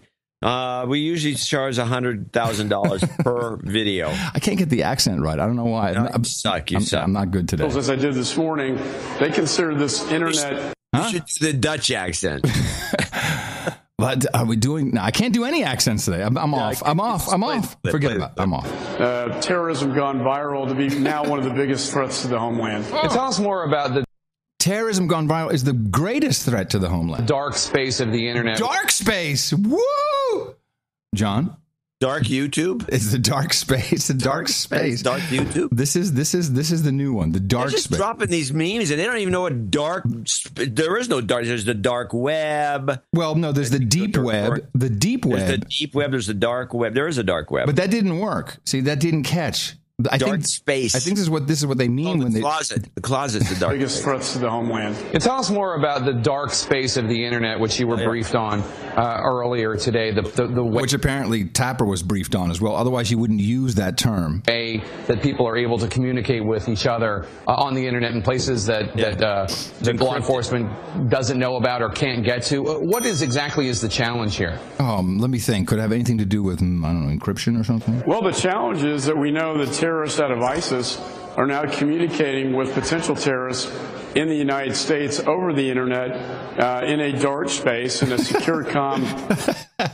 Hey, John, let's get in the dark space. I have something to tell you. Come secure comm. Come in here. Come into my dark space. I want to talk to you. I want to hear the secure comm click on first. Platform that's Wait, let me roll that back a second. There you go. Space in a secure comm platform. A secure comm platform. Yeah. The dark space in the secure comm platform. My mind is technical terms. My mind is doing flip-flops. Secure comm platform that law enforcement, FBI, Homeland can't get access to, even if we had scramblers. Scramblers. Yeah, that's what it used to be called, scramblers. Yeah. Form that law enforcement, FBI, Homeland can't get access to, even if we had a court order. Court order. Even if they have a court order, he's talking about encryption. Yeah. Even if we had a court order, a wiretap, we still cannot see these communications. So they're operating in darkness. And it's really imperative that we fix the system to shine a light on the terrorists and their communication. The metaphors are fabulous. We need to fix the system to shine a light in the dark space where the secure comm is being perpetrated. Communications. Otherwise, I think Americans are very vulnerable today. With these communications going on in dark space. That is a great challenge right now. We've been very fortunate, Jay, to stop the Garland attacks, to stop this guy in Arizona aspirational goals. Was the Garland attack stopped by the people that put on the event, not anyone spying on anyone? Well, it certainly wasn't stopped by the authorities. No. Not by the FBI. Private security. That's right. Super Bowl Boston with a police officer. And Super Bowl Boston? What's Super Bowl Boston? I don't know. Jay, to stop the Garland attacks, to stop this guy in Arizona aspirational goals against the Super Bowl Boston. Do you think he means marathon? Yeah, Super Bowl. There's no stadium in Boston. Here in Texas, everything looks like a Super Bowl to us, son. Even that Boston thing. With a police officer, and now just most recently in New York. But I believe as we approach the 4th of July, we're probably going to see a lot more of these attacks. Small scale. Small scale attacks, 4th of July. We're all going to die. That should be a bumper. This is the latest way they're doing this. They're screwing up our 6-week cycle. They stretch it out for about 3 weeks of action around. And the date, by the way, for the next Nexus is July 15th, for anyone interested. Well, he's saying July 4th, and well, that would be fine because the way they're doing it now, they don't do the big event anymore. Mm-hmm. They do all these little ones, and they scatter them around, and then it kind of peaks on the 15th, and then that would be the median, and then it settles down. They have a bunch of meetings, and they talk about this, and they scare the public, and then they go back to the next few weeks. I don't know if he realized it, but he really put together a good little slogan here. Aspirational goals against the Super Bowl Boston with a police officer, and now just most recently in New York. But I believe as we approach the 4th of July, we're probably going to see a lot more of these attacks, small scale. I think it should be mic check, mic check, mic check, mic check. Hello? Yeah? Mic check. Mic check. Mic check. Mic check. Mic check. 4th of July. We're all going to die. This guy. 4th of July. We're all going to die. Beautiful. Ramping up. Congressman, how many Islamic extremists or suspected extremists do you think the FBI and other law enforcement agencies are tracking right now? Dozens? Hundreds? Is it actually different than it's been since 9/11? It's very different. Core al-Qaeda had very spectacular attacks, very long-term range attacks. ISIS is very high volume over the internet, trying to activate people in the United States, small-scale attacks. We also have the foreign fighters. Hundreds of Americans have traveled to the region. Many have come back. And we have about 30,000 foreign fighters, 5,000 Western passports. So that's a concern from the foreign fighter standpoint. But this new phenomenon, this new threat of terrorism, Jake, is what I think has really got officials worried the most because, with a Twitter account, I know I got 5 teenagers, you can activate thousands of people on these Twitter accounts, and that's precisely what they've done. Activate, nice. They got a bunch of kids on the hypnotic trance. Yes, be activated. Yes. They have thousands of be followers. Activated when. I'm reminded. I'm going to interrupt. 3 more days I'm reminded of that sketch that I think is one of the best sketches that Saturday Night Live ever did, where they had these these cells, and they moved into middle class America, and they had jobs, and then they got activated. Yeah, and they're trying to get out of it because they're both married to gorgeous women, and they got kids. Right, it was very funny. Sorry. That was pretty. I much ruined the pace. No, it's okay. It was pretty much the end of the clip anyway, and I guess what I like is the new meme, dark space. Shine a light on the dark space where the secure comms cannot be broken. That's a jingle. That's got a jingle. Shine a light on the dark space. Something like that. Some rap, maybe. Well, these things do work. Jingles work. That's why I said 3 more days till Halloween, Halloween, Halloween. I never heard that. 3 more days till Halloween, Silver Shamrock. You've never seen that? I've never heard Halloween. Have you seen the movie Halloween? No. Oh, yeah, the original movie Halloween. Yeah, the first one. So there's the evil corporation that has this jingle, and the kids are all in front of their TVs, and they said 3 more days till Halloween, and the kids go, and their eyes go, and you hear this cheesy sound effect. You see like the spinning thing, the spinning wheel in their eyes. Oh, I don't remember that. Yeah. All right, what do we got here? Well, I think I should thank you for your courage right now and say, in the morning to you, John CNN Dvorak. You got me, CNN. That's good. Yeah. You got me flat-footed. But in the morning to you, Adam Curry. In the morning, all ships at sea, boots on the ground, feet in the air, subs in the water, and all the dames and knights out there. In the morning to everyone in the chat room, except for the narc, noagendastream.com. And in the morning to our artist, Martin JJ. It's been a runoff between Nick the Rat and Martin JJ. Martin JJ is really rocking it. And Martin JJ, when he first started, he sucked.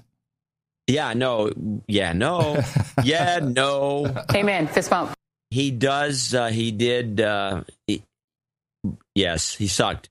And it was strange. It reminded me, this is kind of the way the brain works. You get, all of a sudden, it's like you get it. And the next thing you know, you're just hitting it out of the park every time. You don't suck anymore. Yeah. And that's why people should always stick to it. Mm-hmm. Stick to your dreams, that's people. Right. If you have a dream, keep your feet on the ground and reach for the stars. Yes, stick to your dreams. He did a fantastic piece with an employee of the No Agenda Shampoo Company collecting some urine from the camel for our new product. A fantastic piece. Which is another company we will not start, but someone somewhere is going to do it, and we're going to be very sad about it. Okay. And so noagendaartgenerator.com. Thank you very much for all of your submissions. It's highly appreciated. Yeah, and I have whoever sent the first amount of money and has written such a long note that it fills the entire screen. Yeah, it's Ryan Thompson. I can't find his name. Ryan Thompson from Grand Junction, Colorado. Yeah, how much did he donate? I don't have that either. $750. This donation should complete my quest to knighthood. I got it. I got to read. I just don't have the info because it goes right to the bottom and boom, I'm done. Okay, this donation should complete my quest to knighthood. I tried to get official accounting for my previous donations, but unfortunately, PayPal doesn't keep records that far back yet. Really? Well, actually, they do. I think they do. Yeah. They do for us. I don't know what they own for you. My very first donation, anyway, goes on, to honor Michael Crichton after his death. Even I brought you brought attention to the book State of Fear and the fact that he probably got 2 to the head for writing it. I would simply like to be known as Sir Ryan Thompson. I've been listening since my college days multiple years ago. Now I'm a social studies teacher, and I'm able to hit my students in the mouth regularly. You guys didn't we read this note before? Yeah, well, I read it as a part of just some cool stuff, how we are influencing the world and saving the world one child at a time. Mentioned it, and I said, right, he need to read it again. His donation came in late. So just read it. It's nice. It's good. All right. As a teacher, I got a lot of emails and letters for different organizations that want me to buy their products, but for my classroom, one such group caught my eye, and I thought you might be interested. They are called Negative Population Growth, and they can be found at npg.org. I have a number of free educational resources, including, they have them, readings, posters, and assignments that are all geared toward teaching kids about the evils of having children. Yeah. Because robots will take over. Yeah. And when I got their letter, of course, I requested every free product they have. One such gem is a poster of the world that gives a projected population stats for the next 100 years and is intended to scare kids into thinking that all is lost and only government intervention can solve the problem. Which is, yeah. Thank you guys for everything. Yeah, government intervention. Kill your people. Thank you for you guys for everything you do this year. I'm taking new classes, which include civics and modern U.S. history, or teaching new classes.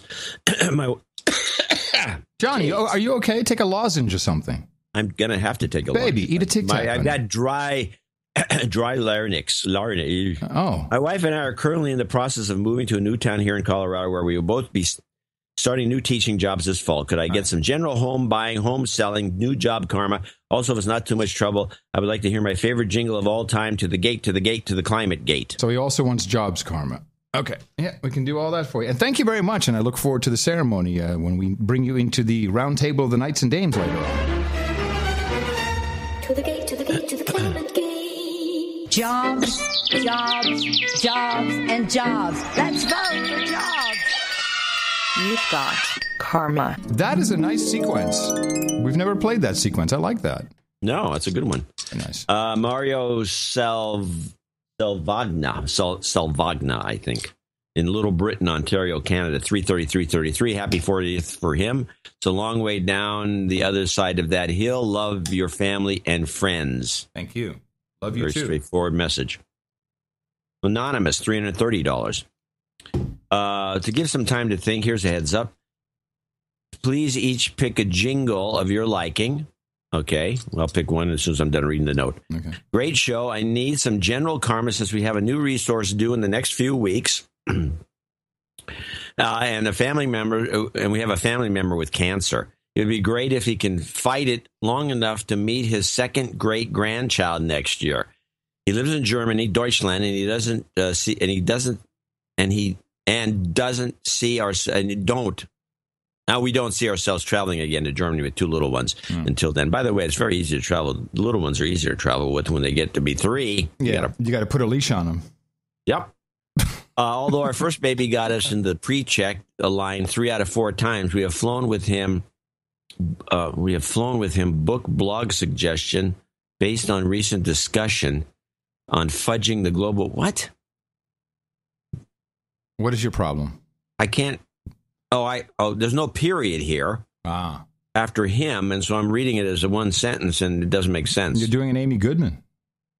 Well, if I was reading from a prompter, yes. And I am, kind of. Okay, here's a suggestion based on your recent discussion on fudging the global warming data. Hockey Stick Illusion by A.W. Montfort. Although a lot of scientific details, it reads like a good thriller and is really outrageous. www.climateaudit.org. Keep going, and please each pick a jingle of your liking. What do you want? Okay, let me look. I have a list now because I could never. Okay. I got the F cancer in there for him. Well, then I can't use this one. Shape-shifting Jew. Oh, that is indeed a fabulous one. Okay, one by John, one by me, and then an F cancer. Come on, everybody!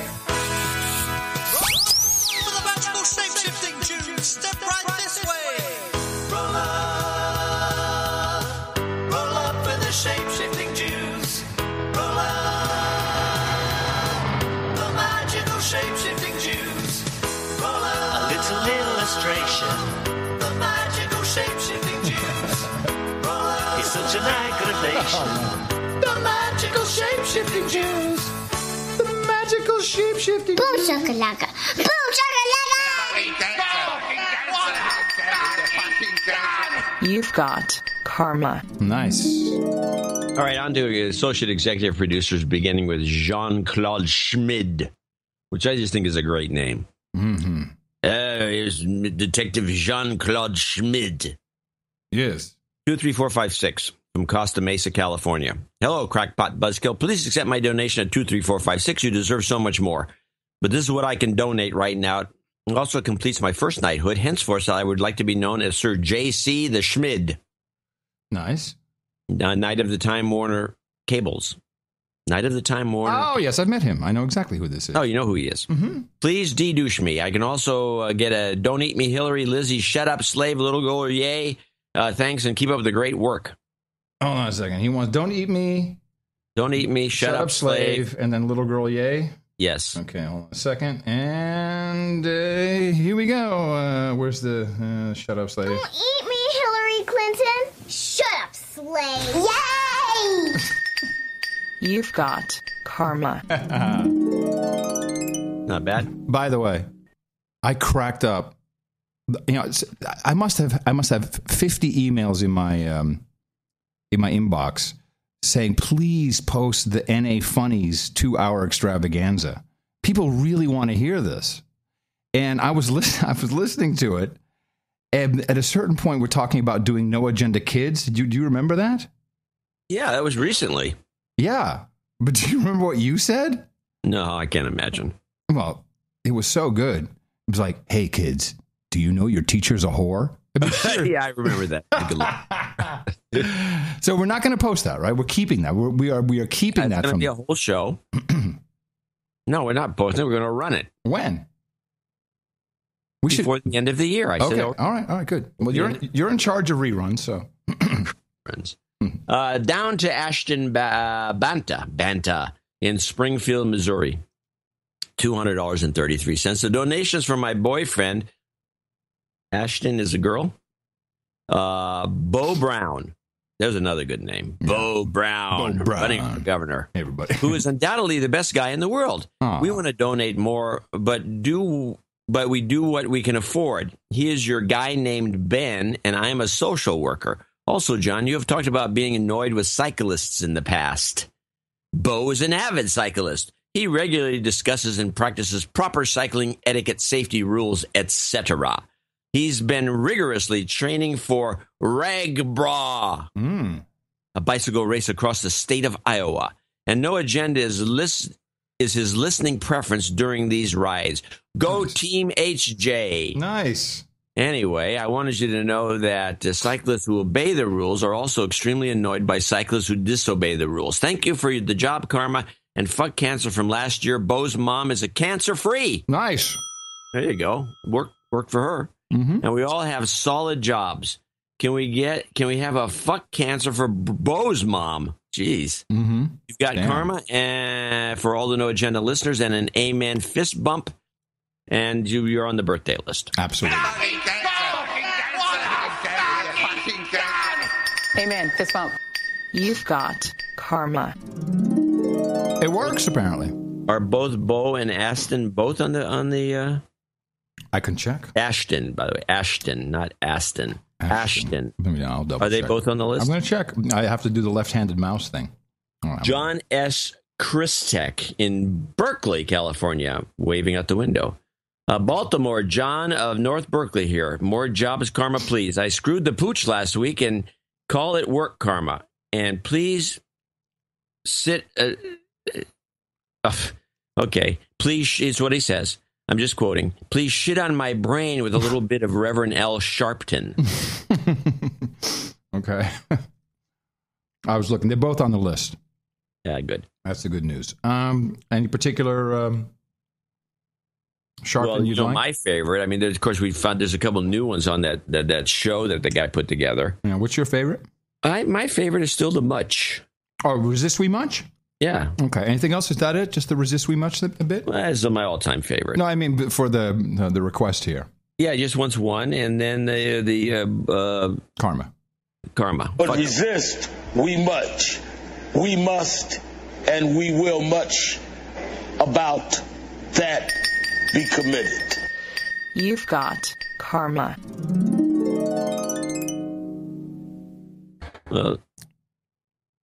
Okay, that's it. I think that's it. Yeah, that is all there is. And want to remind people we have another show coming up soon.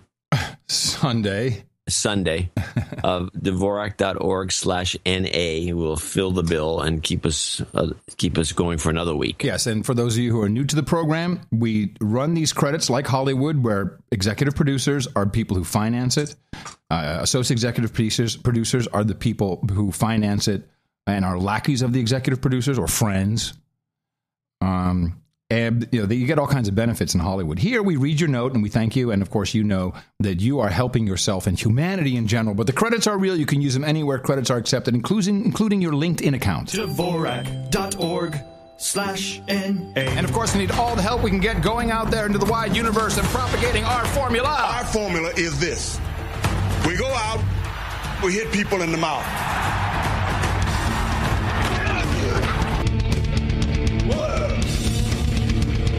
Hey, citizen. Shut up, slave. Shut up, slave.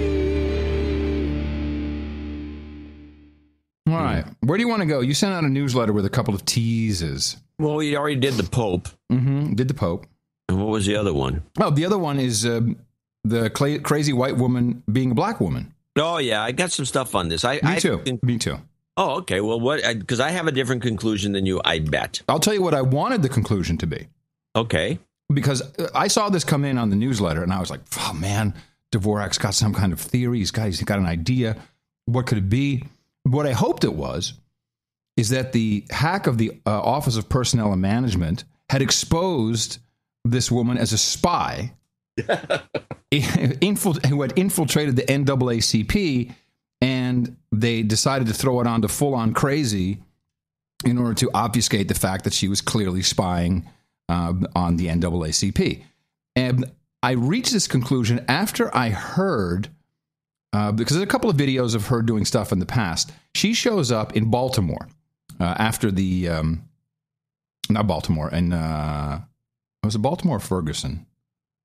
I don't know that Baltimore. She shows up in Baltimore, and there's a protest going on. She walks right up to the guy running the protest and says, "Hey, I'm the president from the NAACP in Washington State.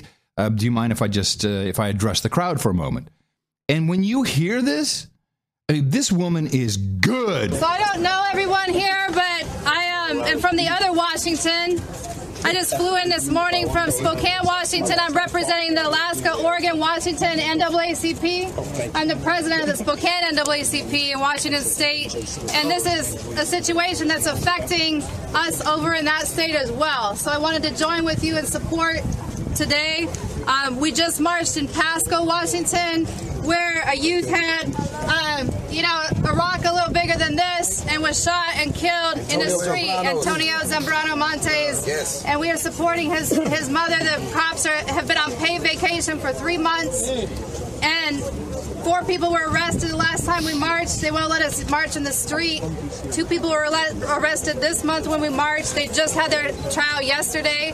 And on Wednesday this week, a 37-year-old black man who has 7 children just died in police custody in Spokane, Washington.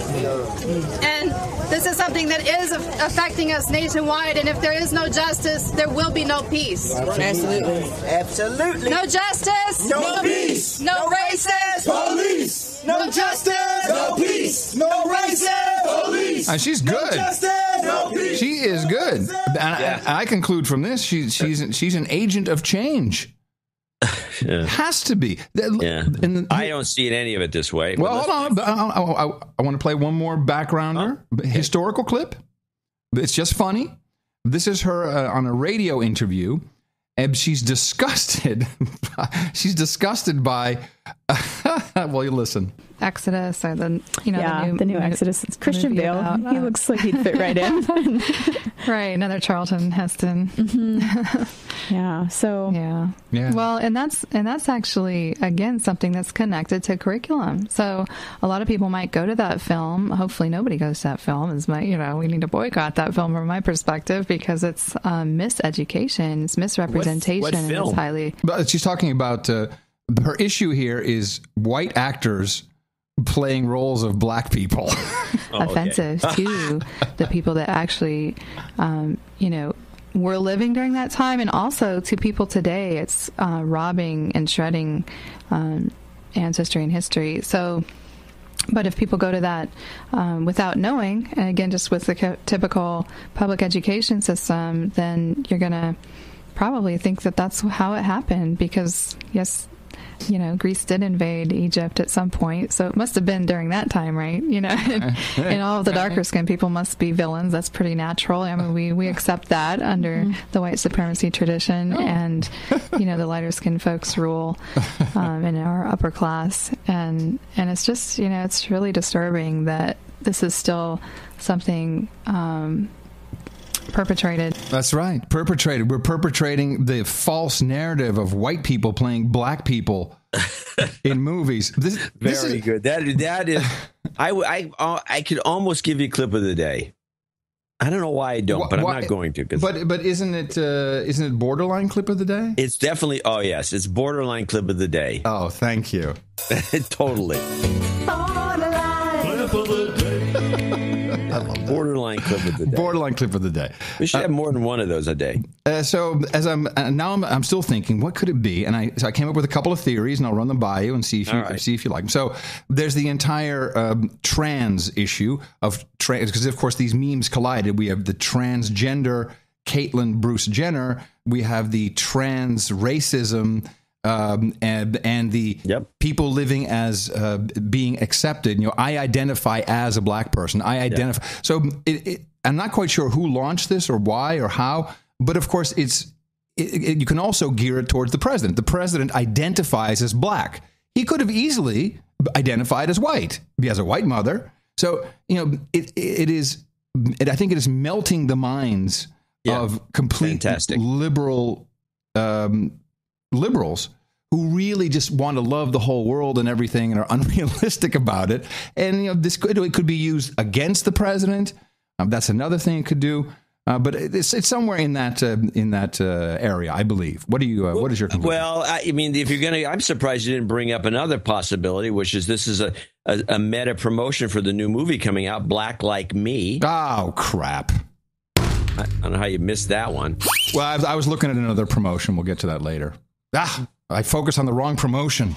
But let's go with what I think is really going on here. I mean, I think that may be part of it, but let's play a couple of clips, and I won't use them all. But let's play. For one thing, she was busted by her parents, and everything she says on all these shows. She went on Matt Lauer, talked with Matt Lauer. And by the way, her parents were available for an interview an hour after she announced she was resigning. Yes, which makes it look like a setup, and I believe it is, and I believe the parents are in on this. And I think what we're witnessing here, and I'll explain why after we play a couple of clips. And one of them is interesting because there was a lawsuit. She went to what's the Blacks College, and she sued him. And let's play Rachel on the Today Show lawsuit. And what happened to her based on this report? The reasons for my full tuition scholarship being removed and my teaching position as well, my TA position, were that other people needed opportunities, and you probably have isn't TA teacher's assistant? Yeah, TA. Yeah, isn't that someone who gets the teacher coffee? No. Teaching assistant teaches classes. Okay. All right. That other people needed opportunities, and you probably have white relatives, and that can afford to help you with your tuition. And I thought that was an injustice. All right. Now that's like the story. That's the official story. After, I don't know, her handlers or somebody told her to tell this story. The teaching assistant, just to clarify, if you have a very popular professor in a big university and you have a class of 500 people, the class gets, and he's lecturing to the 500 people. They have maybe twice a week or once a week. Then you go to another class. It's the same course, but it's a small class of 20, 30 people, and you have the teaching assistant teaching you what he's lecturing you about, so you can ask questions, which you can't normally do. So it's just okay. a system. Roger that. So that's her on the lawsuit, and she also has a couple bullshit stories that she likes to tell. She did have a funny thing about blackface. Played a Rachel on Today's Show about blackface. I have a huge issue with blackface. This is not some free Birth of a Nation mockery blackface performance. This is on a very real, connected level. How I've actually had to go there with the experience, not just a visible representation, but with the experience. Yeah. Okay. Now, with the experience, she has the reality. What? She says she has the experience. Yeah, she claims that she did this and that. It's all bull crap. And the giveaway to me was this particular clip and the word she used in that last clip. This clip gave it away to me, and nobody else discusses this anywhere. This is the Nightline lawsuit clip. This is the real reason behind the lawsuit that she filed against the college. There was an ironic moment on her long road to blackness. In a lawsuit filed in 2002 when she was then known as Rachel Moore and was a graduate student at Howard University, she accused the historically black school of discriminating against her, claiming that the removal of her artwork was motivated by a discriminatory purpose to favor African-American students. The lawsuit was dismissed. She now says she's transracial. Oh, hold on a second. So she had art. She's a frustrated artist. And I presume at that point she identified as white? Yes. And here's how the come kicker. no one's talking about this? I don't know. Oh, it's on Nightline. Because I think this whole thing is a giant con job. Psyop. And let me point this out. I checked out her art. Unbelievably good. Really? Oh, she is a terrific artist. What she's doing here is performance art. She said it herself in that last clip. She said performance. And here's another woman who is a transgender bitching about her. And this is the Rachel Nightline performance. And she says the word performance. That is not the reality of Rachel Dolezal. Her blackness is a performance. Very good. She's a performance artist. She's going to have a book deal. She's going to. No, she has a reality show in the making. That's I think, just more publicity for the book deal. Sure. She is she's an artist, a true artist has got that sensibility. She is now she's doing performance art. This is all just a giant scam. She's on the national TV. She's all over the place. She's a genius. She's a marketing genius. And this is a huge scam. I love this, John. Good catch. Catch of the day, which is flounder, apparently. I would have never got it if it wasn't the one group, the Nightline group that looked at the lawsuit and said it was about her art being taken down. And she's irked about it.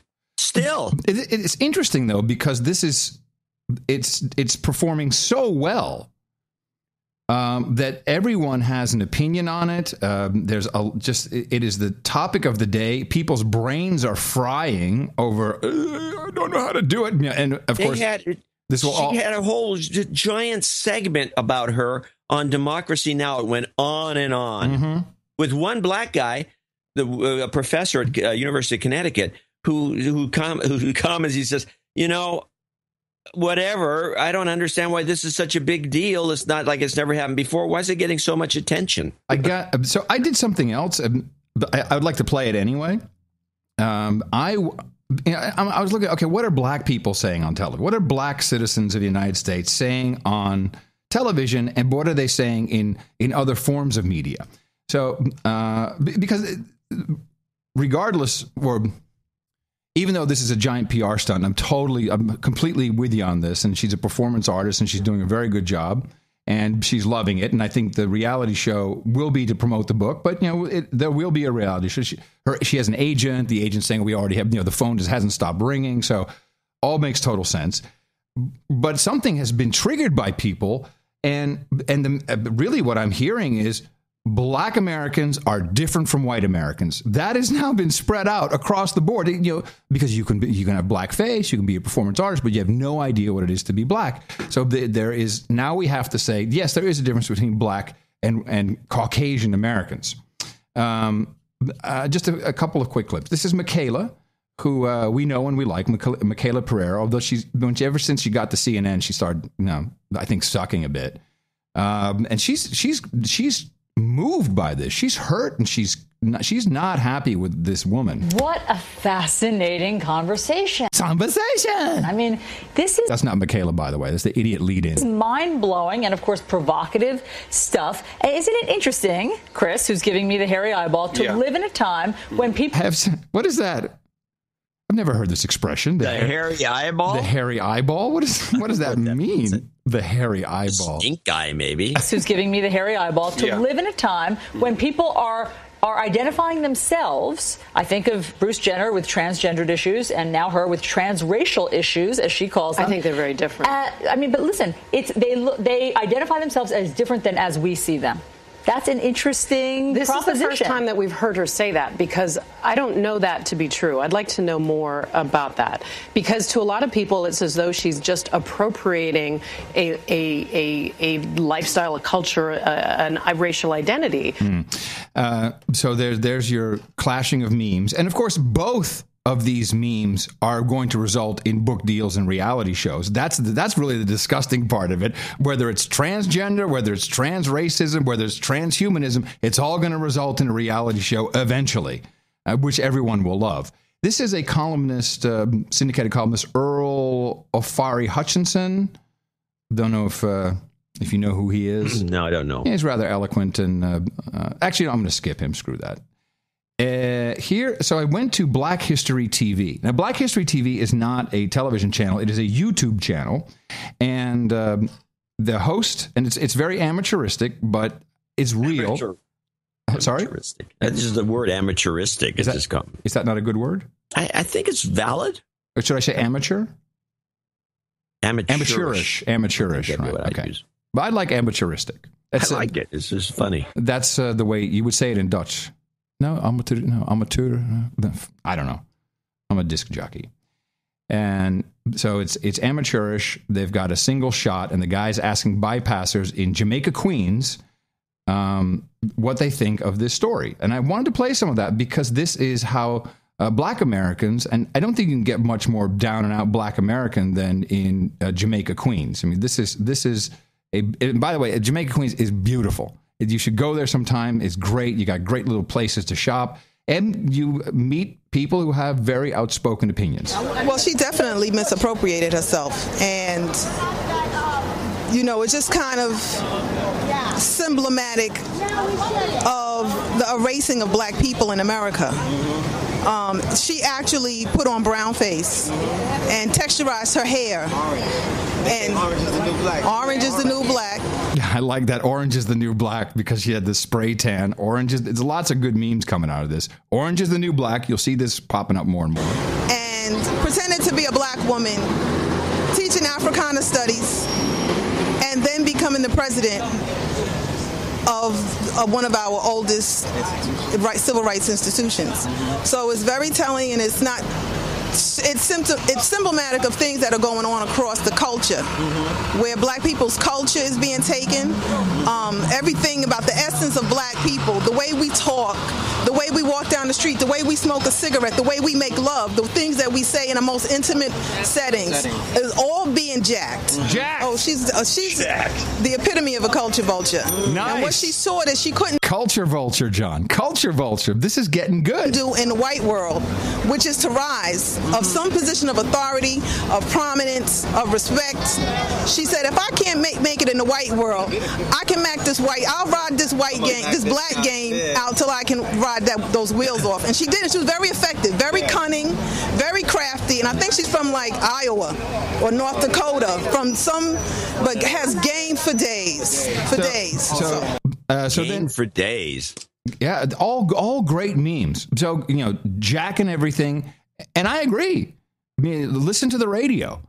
The radio's hilarious. Now, I want to mention something. I just want to say Top 40 Radio is geared towards getting 15-year-old white girls to buy records to jack the Black culture.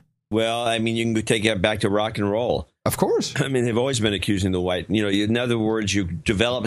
Well, we gave them a Cadillac. On the one side, they bitch and moan, the black community, bitches and moans about being ripped off jazz, blues, rock and roll, because somebody has a song that a white guy, Pat Boone, will cover Tutti Frutti, and the next thing you know, he makes all the money, Little Richard makes nothing, and they moan and groan about it. Now, what they're really moaning and groaning about is not the rip-off part, it's the money part. Oh, of course. Because if they were making the same amount of money, they wouldn't give a crap if somebody stole their material. Now this girl the way they see it, she used the cultural theft, became the head of an organization. It's appropriation is the term. Appropriation, and at the same time they want full integration. They want everybody to be racial. Well, let me address that. You don't want racism, but allow me to address that with the next clip.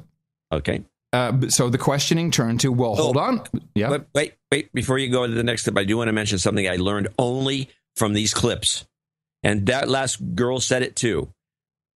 Africana studies, yes. I noticed that too. I didn't know. It used to be African American. It's now Africana. Black history. It's like when Tropicana. Did it become Africana? I missed that memo. After the Copacabana. Barry Manilow should do. At the Africana. So now the questioning turns, rightly so, to say, hey, but hold on a second. Black women are constantly emulating, and there's a new term. I love listening to these clips. Instead of saying Caucasian or white, we now say European. This is the black term for white is Europeans. Have you caught this anywhere? No, I didn't, but I'm fascinated. And so they do their hair. They wear European style, European clothing. And here is I think it's the same woman talking about that, and she is against it. First of all, you have to look at the reasons why black women have felt compelled to narrow and Europeanize their features.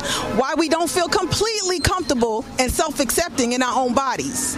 First of all, we need to look at how white supremacy has shaped all of our minds so that we want a certain hair texture, so that we want a certain lip texture, and lip shape, and nose shape, and we don't even feel comfortable looking at each other in our natural state.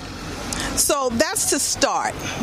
Number two, if a black woman decides to texturize, straighten, lengthen, add volume, all these things, sometimes, black women get jumped on because of what they want to do with their hair. A woman has the prerogative to do whatever the fuck she wants to do with the hair that grows out of her head. Or to cut it all off if she wants to. Yes. However she's inclined, she should be left the fuck alone. Hell yeah. Okay, first. Number two, women who are doing this are not impersonating Caucasian women and actually going into the workplace and pretending to be white women and gaining access to white institutions and where the power is held, and being privy to all the economic and the political decisions that go on in the community as head of the NAACP that she had access to by actually going in blackface.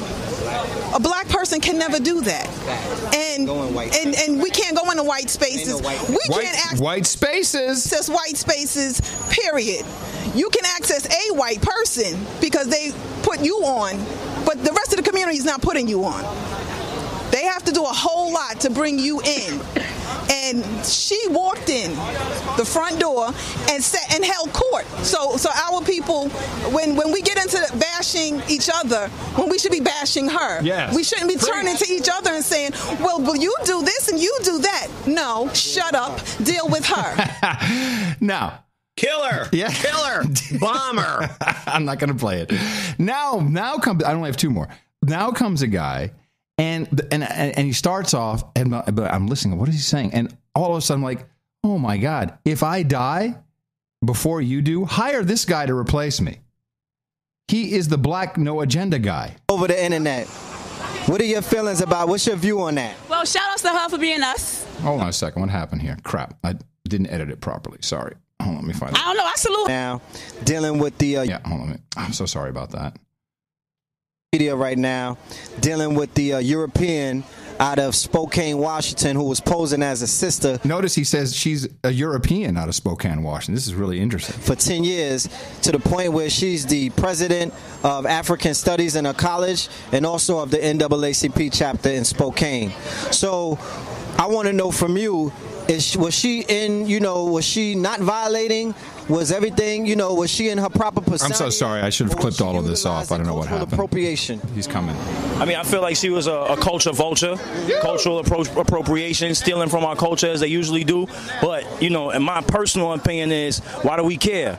Because we're so powerful and who we are and what we do. Of course they want to clone us. Of course they want to be like us. We need to stop wearing contacts, the gray and blue contacts. We need to stop putting weave in our head and stop portraying their images and stop giving energy to them and giving them power by even caring, pardon my language, even giving a fuck about what they do. We should be into our own magic, our own powers, our own culture, and really, who cares? That's another distraction, because I'm sure they're passing a law, passing a bill, or doing something right now that's way more major than some chick putting on a curly hair weave. So we need to get some shit put on a curly hair weave into ourselves instead of getting into them so much. It's like the concept of, you ever had a bully in school and you were so scared to fight him, that's why he won all the fights, but as soon as you punch him in the face, he lay down. We control all this, the whole media is the Greek word for illusion. So that's not true. Media is not the Greek word for illusion, but I like his point. Greek god of illusion. So whenever we're paying attention to that, we're distracting ourselves from who we really are. Fact. Well, do you have children, brother? Yeah. And then he goes on to promote his book.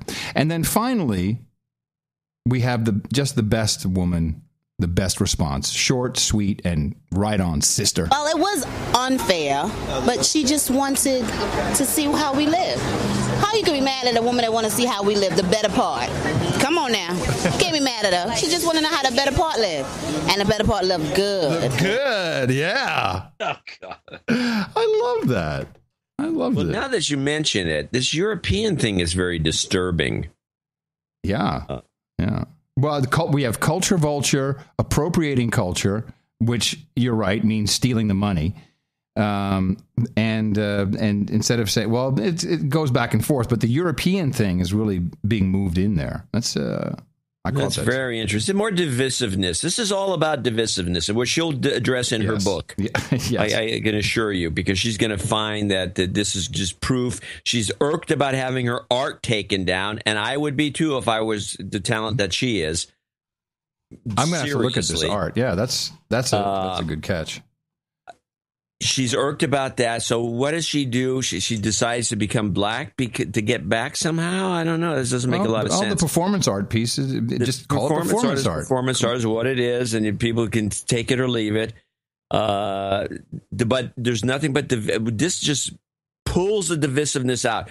Everybody wants to be integrated, one happy kumbaya family, but once somebody pulls a stunt like this, no, we can't do that. We have our own culture, and screw you for even wanting to get involved because you're not black. Oh, there's no winning. We don't like to foster a competitive atmosphere, but we laugh a lot. Now everyone hug and share a secret. Then I wanted to bring up something we promised we would talk about as we had our post-show deconstruction on Sunday about the professor, Johns Hopkins University, who has published 5 or 6 books, 125 published research papers, and he is adamantly against the worship, the hero worship of Bruce Jenner's transgender transition to Caitlyn Jenner.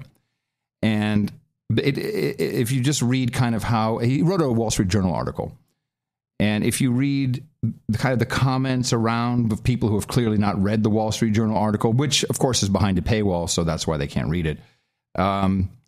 It seems like, well, this guy is just a racist a-hole or a bigoted a-hole.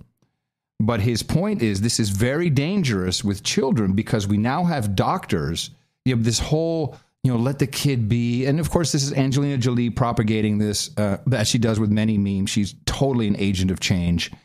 Very dangerous with the kids who can, during adolescence, can absolutely feel like they are a gender different from what they are, and that switches back and goes, I have tons of friends of mine, the kids, my kid's playing with, he really likes the oven, he likes playing with Barbies. I used to hear that all the time. And or girls who want to play with Green Army men. But he says the danger is that now doctors are prescribing puberty delaying hormone drugs so these children can grow into their true gender identity. And he says this is a mental disorder. You can do whatever you want, but your DNA is just not going to be of the gender that you want to assume. So therefore, it is 100% a mental, I'm not saying it's a problem, but a mental issue.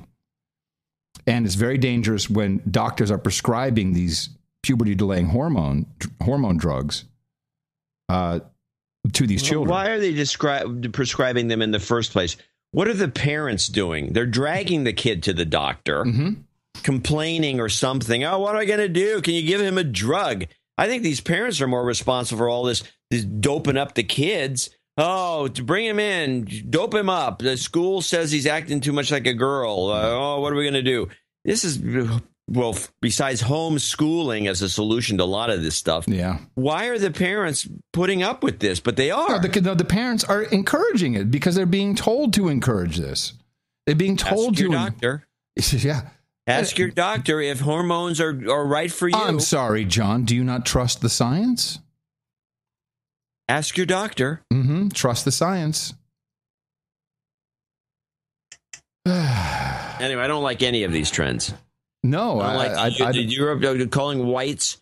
Europeans. You know, we're all supposed to be supposedly getting it together so we don't have this problem. The idea of somebody pretending or doing whatever she did, this performance artist, to be black for a while. And the movie Black Like Me is about the sociology of being black. It was based on a book called Black Like Me, which everybody read in sociology classes around the country. I think they stopped letting him play, where the guy took some drug and he became black, and then he wrote about it. I mean, I don't know that guy was condemned. I mean, this is, again, I think this is divisiveness, design. So if a white person wants to move into a black neighborhood, is that bad too? Because they're stealing what could be a house that could be owned by a black? Possibly. This sounds like segregationism to me. It is. And that's the disturbing part about it, is that this presumably art performance, this artistic performance has turned into this. We're so racially loaded in America. Really, really racial. Just the tension there's a lot of tension. And you know, then we get the immediately, white guy with bowl cut, he must hate black people. Who knows? He might have hated the church. He might have hated the preacher. He might have hated the state senator who was there. We don't know. He might have been just completely nuts. Was there a state senator who got shot? Yeah. Oh, maybe he was a MK Ultra. Well, the assassin kid sure looks like MK Ultra. All of this is not good. And just the whole trans fill in the blank. You know, I'm a transcaster. I used to be on radio. Now I'm doing podcasts. You're a transcaster. Transcaster. I'm a transcaster. Then it speaks volumes to how the citizens of Gitmo Nation, United States proper, have been riled up into just anger. We're not getting better. No, it's gotten much, much worse.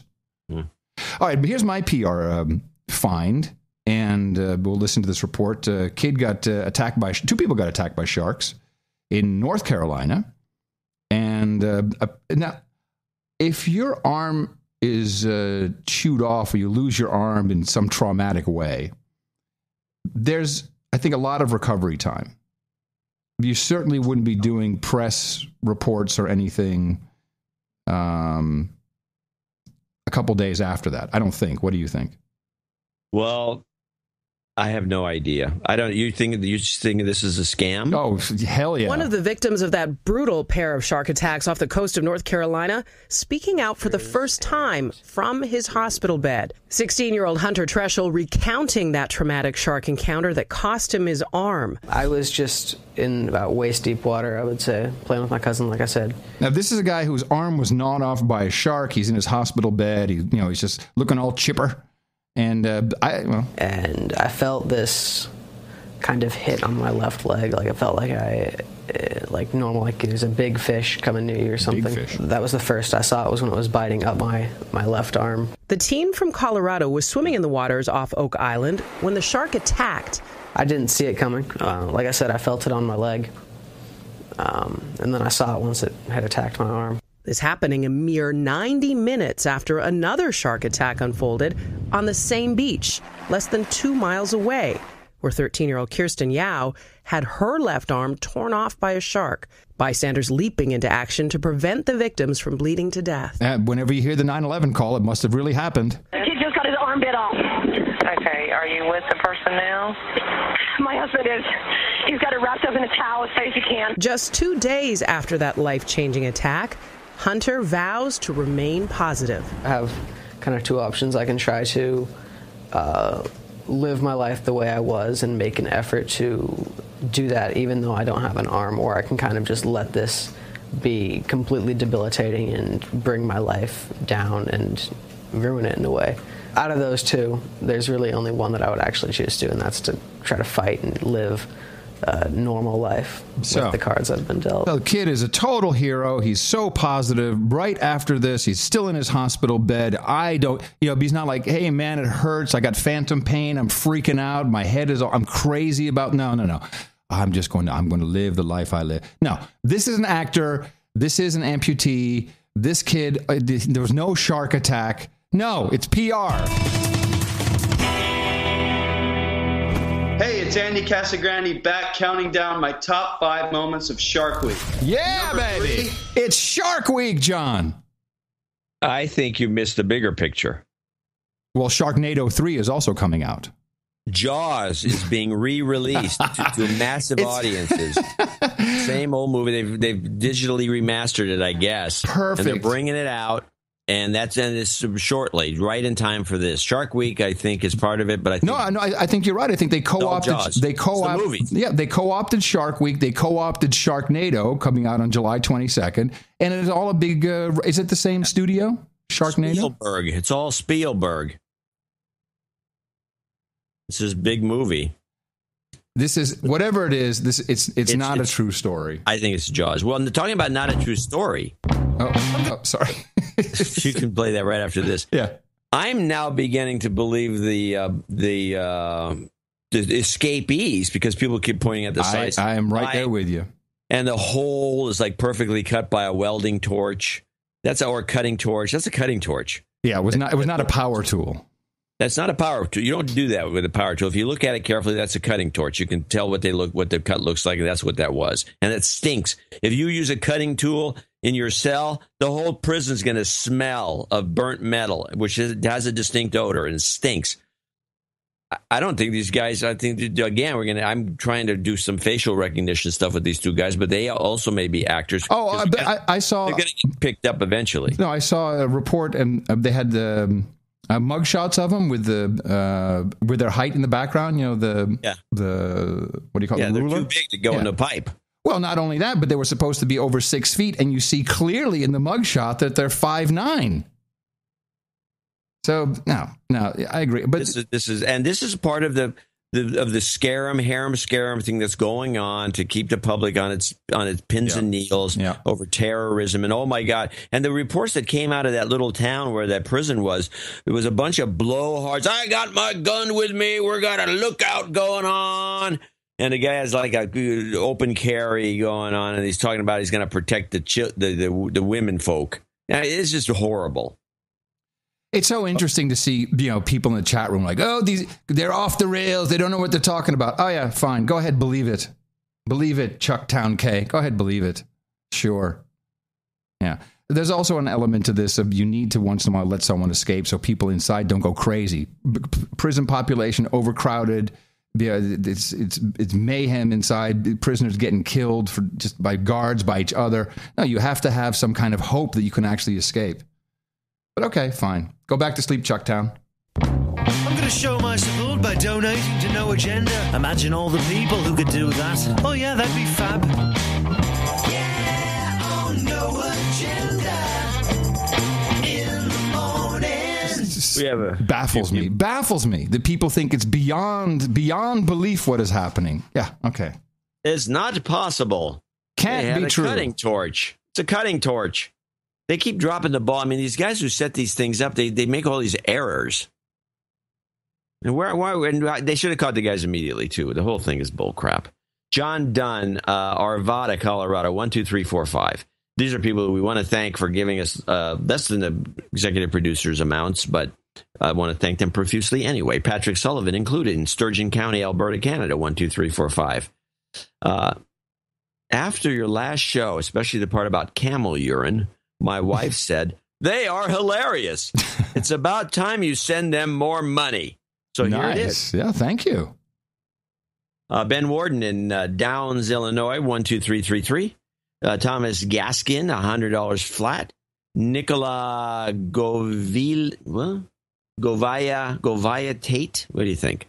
I think that is. I don't know. I can't tell. In Ajax, Ontario, Canada. Ajax. What a great name for a town. Govea Tate. And this is for show 732, Father's Day. Yes. Everyone is going to call out their fathers. I'm going to.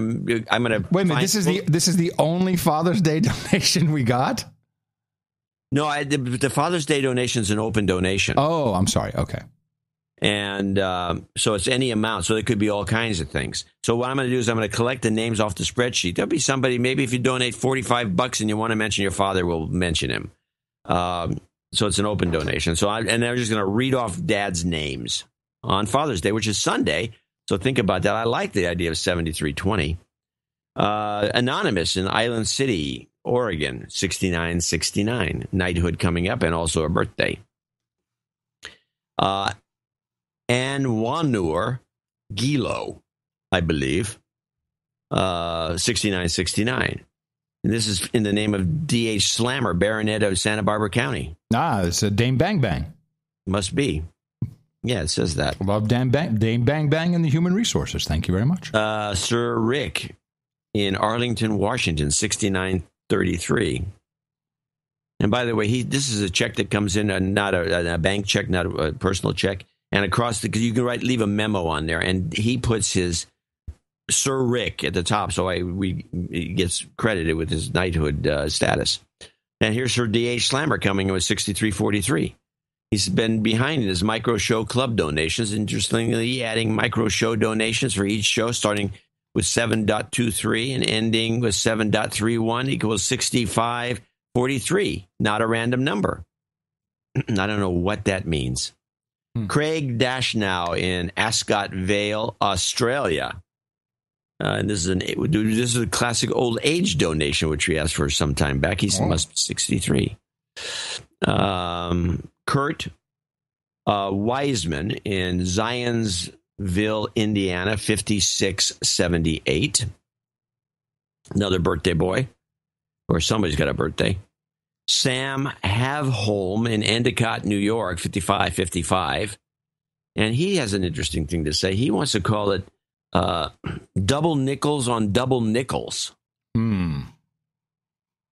So I don't know if that's ever going to catch on, but that's what he... Doubtful. Dean Roker, 5510, which is double nickels on the dime.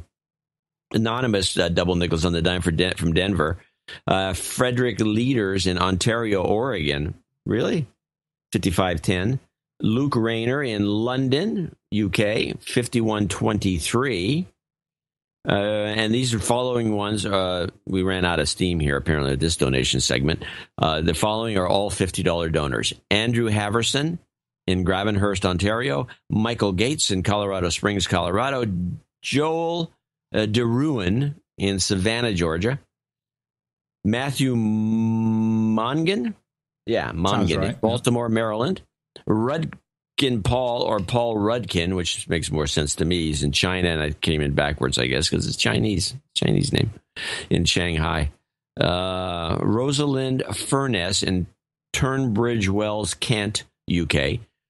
Todd in Seattle, Washington. John Camp in Antlers, Oklahoma, again. Amitav Hajra in Daleville, Virginia. Seaman Horn in Manly, Queensland, Australia. And finally, we're getting down to the last. Scott Lavender in Montgomery, Texas. Patrick Thomas in Petworth, West Sussex, UK. Sir Chris Slowinski in Sherwin Park, Alberta, Canada. Dame Melody Mann in Ringgold, Louisiana, and she finishes up the list. And we want to thank all those folks for helping us out, and also the people that came in with lower amounts and anonymous donors and that sort of thing. Indeed, and we have another show on Sunday, and we will need all the help that we can get for our deconstruct. I logged out of the chat room. Are you proud of me? Yeah, I know. You sometimes they get douchebags in the chat room and they ruin it. Well, Ben, these are people who support the show, which makes me sad. Well, you don't know that. Yeah, I know Chuck Town. He supports the show. The guy was giving you crap is a nice. It's okay to give me crap, but to say Yeah, this show's off the rails. Show's always off the rails.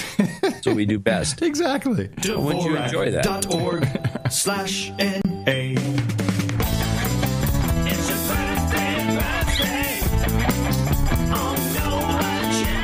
And we have the following list. Mario Salvagna says happy birthday, 40th to Michael Salvagna. Ashton Banta says happy birthday to her boyfriend, Bo Brown, celebrated on the 10th. And Ashton Banta herself will be celebrating tomorrow. Sir Dirt Diver of East Oregon says happy birthday to his wife, Emily F., celebrating tomorrow. Anwar Gilo, Sir D.H. Slammer, he'll be 40 today. He is. Kurt Wiseman, 27th tomorrow. And finally, Sam Havholm says happy birthday to his daughter, Abby. She will be turning 8 years old tomorrow as well. Happy birthday from Uncle John and Uncle Adam. Are you blowing your nose? What are you doing? Okay, there's the kazoo. There's my sword, and if you could just... Here, let me get the kazoo. Oh, okay. Ow. Sorry. Ow, careful with that thing, man. What are you doing? Ryan Thompson, Jean-Claude Schmidt, and Anonymous in Island City, Oregon. Please step forward to the podium. All of you have donated to the best podcast in the universe, the amount of $1,000 or more, and I hereby am proud to pronounceicate thee, Sir Ryan Thompson, Sir J.C. the Schmidt, and Sir Dirt Diver of East Oregon. For you. One more, there we go. Welcome to the round table of Knights and Dames. We've got hookers and blow for you, red poison Chardonnay, cheap wine and chili dogs, raspberry pies and breakfast burritos, pork ribs and pale ale, bad science and perky breast, Johnny Walker Green Label, video games and vaporizers, and mutton and meat, of course, if you go to noagendanation.com/rings and give all your information, including your ring size, a little, oops, there I go. The Mac just shut down. Really? Yeah. From overheating. Overheating. Yep. Well, there goes the sound effects. No. Nothing changes. Everything is running. It's just the Mac. What does the Mac do for you then? It only runs, the show notes, the donor list, and the browser. Yeah, so I don't have any of that. That's okay. We will survive. It'll cool down. You should just put on a big giant block of ice. And talking about mods, did you get that clip I sent you? I didn't know anything about this. Another subculture thing going on, which we do the best we can to keep up with. I didn't keep up with Americana. Africana. Mm-hmm. Is these called mod boxes or whatever. Oh, the vape guys? Vape guys. The vaporizer guys are making their own vaporizers that are high power batteries. And so you see and these guys are showing you how to do it, and some of these guys use them and they bitch about the batteries being counterfeit, and there's all these different guys out there. But these vape guys with these high powered vaporizers, mod boxes or box mods or whatever they call them, and they build them. Mm-hmm. They push the button and they take a breath, and what comes out of their lungs fills the room with vapor. It's like a huge, giant cloud, and I think that's the point of it. Yes, there are competitions for who could make the biggest vape cloud. And we have a vape store here in Austin. I went in, and they have these. So it looks like a German World War II hand grenade. They didn't have the little pineapples; they had the sticks. Yeah, the sticks. And it's it fits in your hand. It's a pretty big. The girth is pretty big girth, and the coil, you actually wrap the coil yourself because you're just making heat by short circuiting, and so there's not even and normally you buy an element for the what is it called for the cartridge, the vaporizer for the vaporizer, but the element that heats up, and you buy a new one every week or so when it's burned out. But here you wind the coil yourself, and there's some form of cotton in there that will retain the liquid. The guy did a demo. It was bigger than the cloud on the clip you sent me. It was just unbelievably It seems to me you're supposed to be like, this is a way to smoke dope or a way to smoke cigarettes that's safer for the lungs. I don't know. Maybe it's not. Maybe it is. I don't know. But the cloud would contain most of the whatever you're trying to actually inhale. What's the point? I always thought that if you're going to smoke marijuana, for example, you'd hold it in your lungs, you hold your breath, right, and then what comes out should be nothing. Well, John, it's the same reason people put glass pack mufflers in their cars, and something to do. A lot of noise. They have nothing better to do. Just nothing. Mike Malaro, who moved out of Austin, miss him a lot. His wife Jane, they got a new human resource. They're sitting in Pittsburgh. That's a change, right? he sent me this clip. This is an author, Daniel Pinchbeck. He wrote a book called Breaking Open the Head. And I thought it was an interesting little clip. I have friends who are MIT chemical engineers who do work with like nanotechnologies and so on. And they talk about how when they think about the trend of what's happening in science and technology, they see it leading to what they call ITM, which would be instantaneous thought manifestation. There you go. Where as soon as you have... That's the genesis of ITM, instantaneous thought manifestation. And it fits. How does it work? I don't know, but we're able to do it somehow. Huh. I thought it was a cute little clip. Well, a couple of instantaneous thoughts come to mind. One of them, I'm listening to ABC News with this guy, I can't remember his name, the guy who does it, the national news. ABC News and guy. Mm-hmm. He is in Ohio or Iowa, I guess Iowa. And he's there to talk to, he all had to fly out so he could interview Jeb Bush. And I got a kick out of Jeb. You see this new logo, Jeb, with the exclamation mark? Yeah. You seen that? Yeah, you're not pronouncing it right. It's J-E-B exclamation mark. So it should be Jeb. Yeah, it's you yelling. And the funny thing is that the analysis you have to derive from that is that the Republicans are looking for a president with an exclamation mark, and the Democrats are looking for a president with a period. In the morning. Nice. Everyone can use that at work tomorrow. So here is the ABC guy, and this is the ABC rap. Tell me there's not a little element of sweetening that takes place in this clip. And that is World News Tonight from Iowa. I hope to see you tomorrow night from New York. Until then, good night. Did they cut to a shot of the park or something? No, but they have this bird clip at the end. It's bull crap. Nice. There's no bird noise within the entire show for half an hour, and at the very end when he says, I'll see you next week or tomorrow in New York, and chirp, chirp. That's funny. I thought it was I was not impressed. It's what you do. It was an interesting court case that played out in the EU zone, and this was about liability of publishers, and this fits very much into the certainly our net neutrality rules and legal, lawful content, lawful network traffic, etc. And this has been going on for 8 or 9 years, this particular case. And the European Court finally came down with a decision. This is the Delphi AS versus Estonia. And they're not getting a lot of play because, hello, Estonia, no one really cares. But what happened is there's I think the president of the corporation that operates the ferry boats in Estonia had done something wrong. I guess what the ferry boats do is they change their schedule when the river freezes, and they change it so that they keep a track open, so they run them more frequently. They run them in different routes so the ferries can continue to run. But what they had done, inadvertently or not, is they had ruined an actual road that people were using over the ice. And so people got really, really upset because, I don't know, that's what you do in Estonia. You bitch about the ferry boat wrecking your ice road. And on this one website, people were posting in the comments, oh, this guy should die, he's horrible, some slanderous stuff.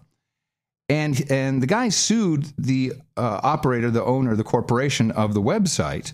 And the court has now, all the way to the European Court, has upheld the decision and the fine that the website is responsible for the comments. Even though they deleted the comment upon request, they are responsible. It is their liability. And this is now a European jurisprudence. Wow. And it's not good. That's actually a big deal. It is a very big deal. A very big deal. Now this can go into one more round. I don't know. Maybe they go to the International Criminal Court for this. Throw them in jail. Nothing surprises me in the EU. Jail. Nothing surprises me in the EU.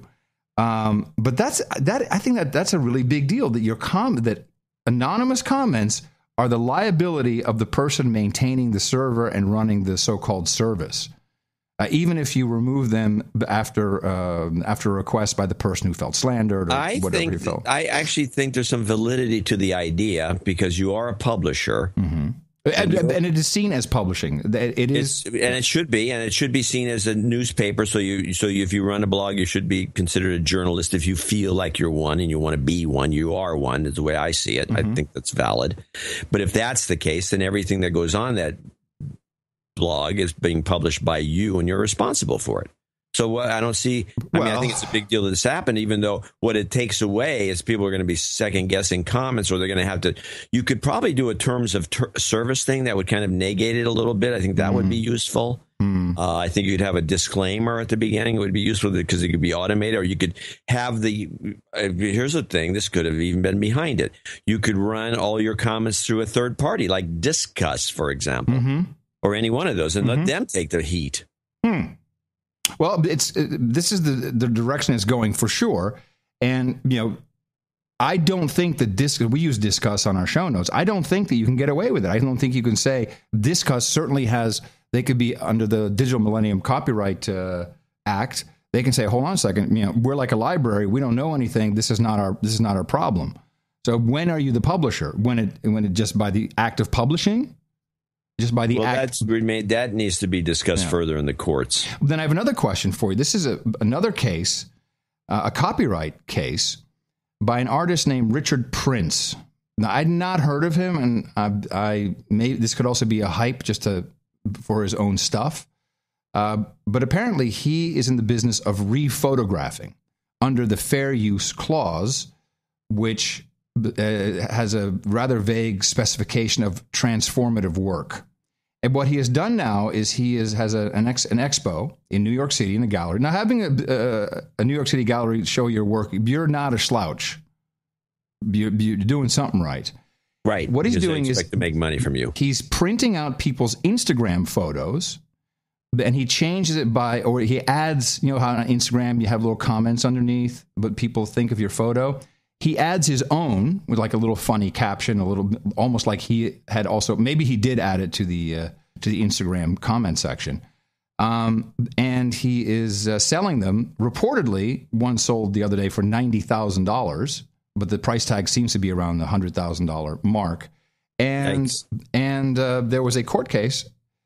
He said he's been in multiple court cases about what he calls rephotographing, so taking a photograph of a photograph. And the courts are saying, yes, this is fair use. And I tend to agree. Well, it's used for a different purpose, which is one of the rules. Yep. So that's right there. That's all you need. Well, I think what people need to understand is when you're posting on Instagram, outside of the fact that, I think the terms and services give Instagram/Facebook a lot of rights and privileges.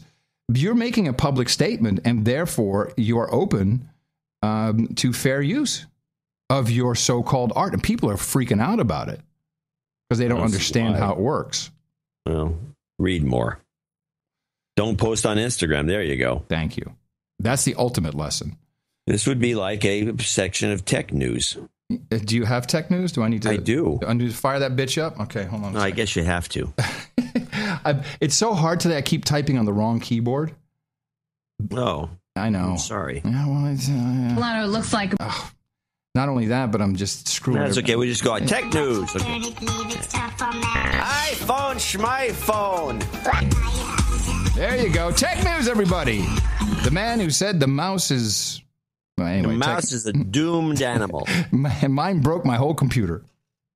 Yeah, you don't want to use a mouse. No. AT&T on some show. Next tonight, the major cell phone carrier under fire, accused of misleading customers, slowing down internet speeds on purpose. Here's ABC's Jim Avila. No. Cute or annoying? What's better, faster or slower? Faster! The feds say AT&T claims of a faster internet. Faster is better. Deceived its customers. And today, the government announced its intention to punish America's second largest cell phone company with its biggest fine ever, $100 million. Is this because the net neutrality rules are now in effect? No, they're just the standard. They're just flexing their muscles, showing you what's up ahead. The beef, the FCC accuses AT&T severely slowed down the speed for its highest-paying customers, the ones opting for unlimited plans, and after they used a large amount of data, making it more difficult to stream movies or make video calls. AT&T told ABC News in a statement today it will vigorously dispute the charges, saying it has been fully transparent with its customers. The FCC called the company's warnings vague. There is a way to tell if you are getting the speed you're paying for. Download a speed app and test your phone. And you can save money by restricting which applications on your phone can use cell data and use Wi-Fi whenever possible. David? Man. Tip of the day. This is no, it's not clip of the day. It's good. No, tip of the day. It's a tip of the day. Oh, tip of the day. I'm sorry. Hardly clip of the day. Are you in? No. What are you insinuating? I'm sorry. It's not clip of the day. Now, I do have another one if you want. I need to comment on that for a moment. Okay. What, AT&T are douchebags. We know that. Yeah. But the idea that you can determine the speed you have with one of these apps, this is not how the internet works. It's just not how it works. When your speed will vary based upon multiple hops along the route.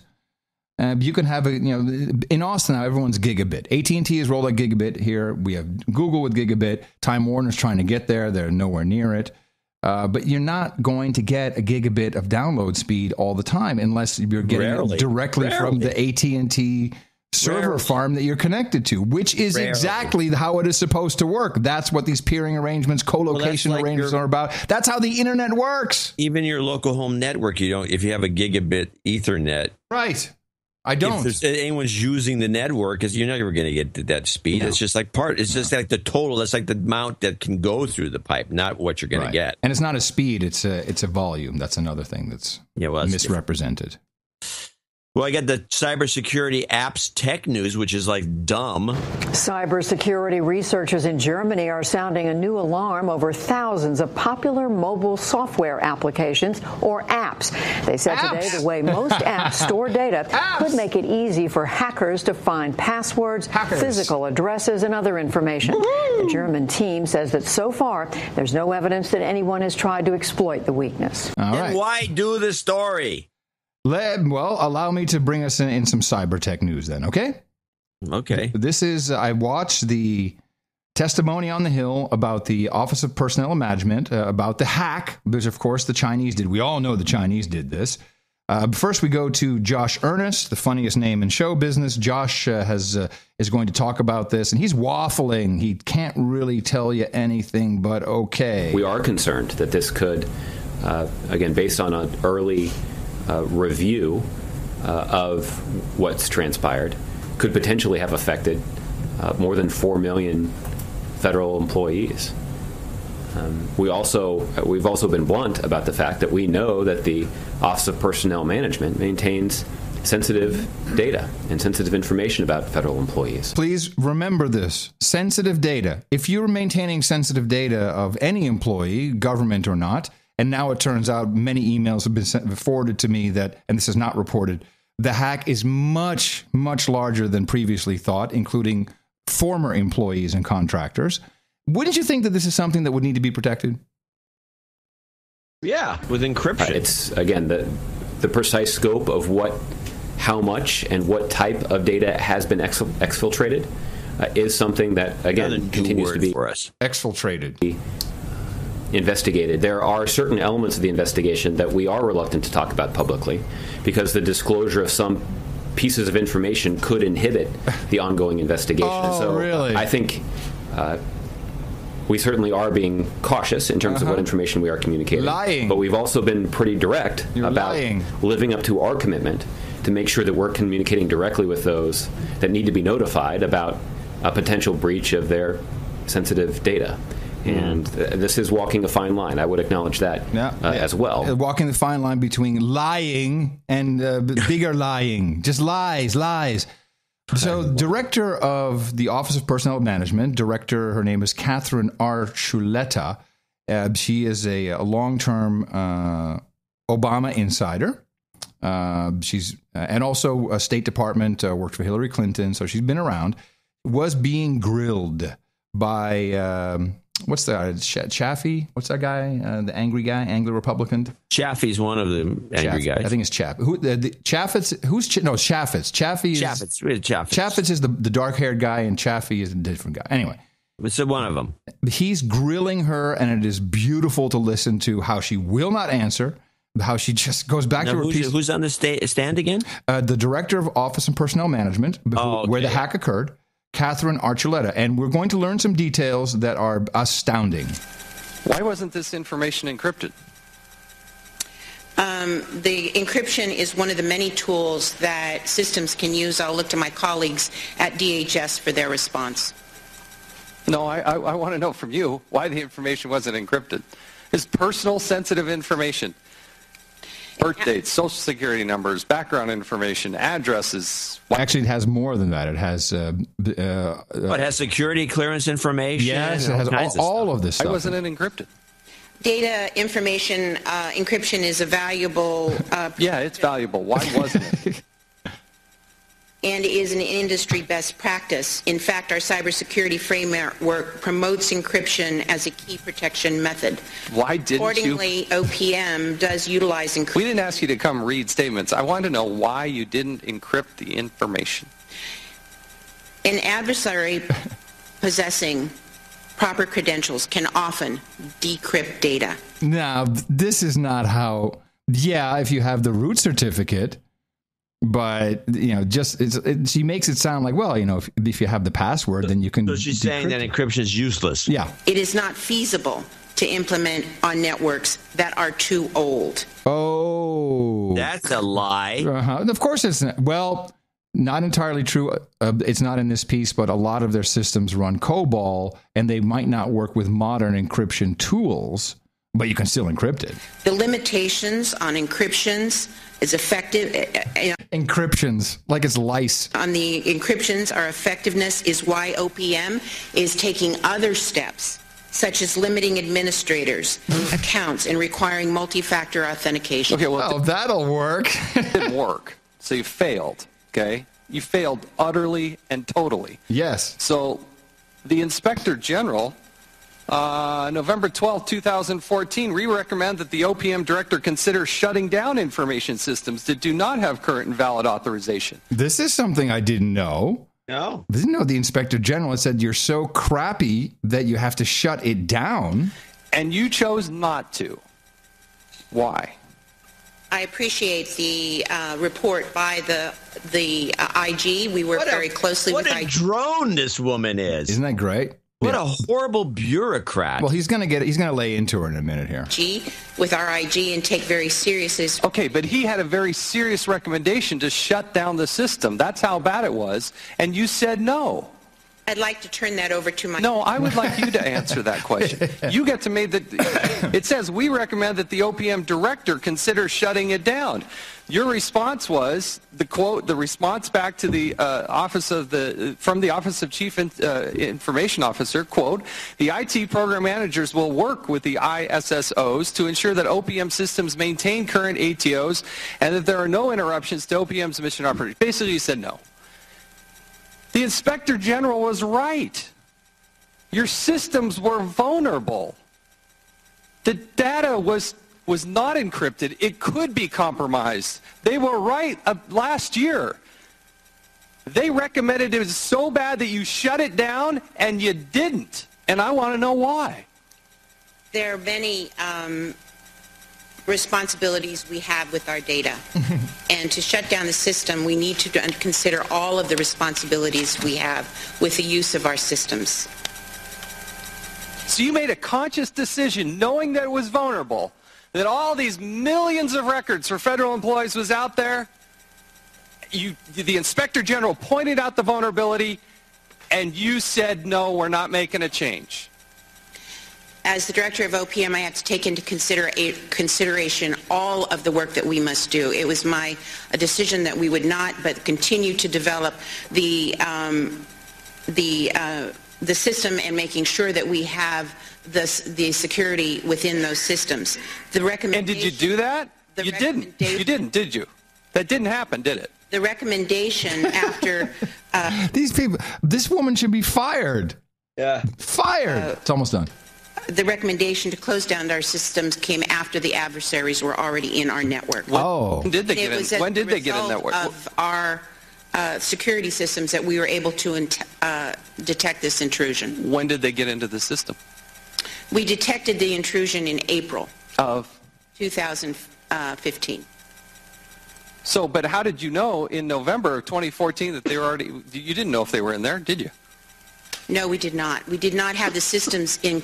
We did not have the security systems installed at that time. It was because we were able to add those security systems that we were able to detect. So you detected the system? It wasn't a software provider that protected. You found it yourself? OPM detected the intrusion. So the New York Times and the others who wrote that were wrong? That's correct. They're lying.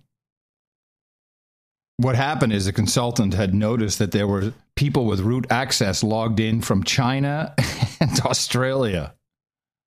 Huh. But you won't hear that on the Tech Horny of course shows. not. You'll never hear that. No. That's almost clip of the day. Not quite. The only good phone's a landline, and the phone should be made out of Bakelite. We're all gonna die. We are. Bottom line in tech news today, all of this Silicon Valley, all this money, all this hype, all these promises, shit doesn't work at scale, people. It doesn't work. Oracle can't handle the billions of records in the consular database. You can't protect your networks. It was a back to paper. Photocopies. Yeah, photocopies. Well, we're over time. Yeah, we are. Do you want to do one more? I can do one more. I got more than one more. I have one. This will be my last one. And then can you play us out with a kicker? You got a kicker? I got a kicker. Okay. Now, this is the first time I've seen him at the State Department spokeshole briefing. This is Kirby. Now, Kirby is the guy who used to be the spokeshole for the Pentagon. And Kirby, earlier in the week, I think Tuesday, did his little, I'd missed that one. He did a little thingamabobbie there. And he brought in Kerry, who was sitting in his house next to, Kerry is such a douchebag dickhead. He has a video conference so he can talk to Matt and the boys and girls of the State Department press corps. And in the background on the windowsill, he has a model of his yacht, and then he's got like another yacht, just yacht models everywhere. These guys, it's like airline presidents. They have models of the airplanes that their company makes. Or you get a CEO and he has a model of his G5. It's douchey. It's douchey is what it is.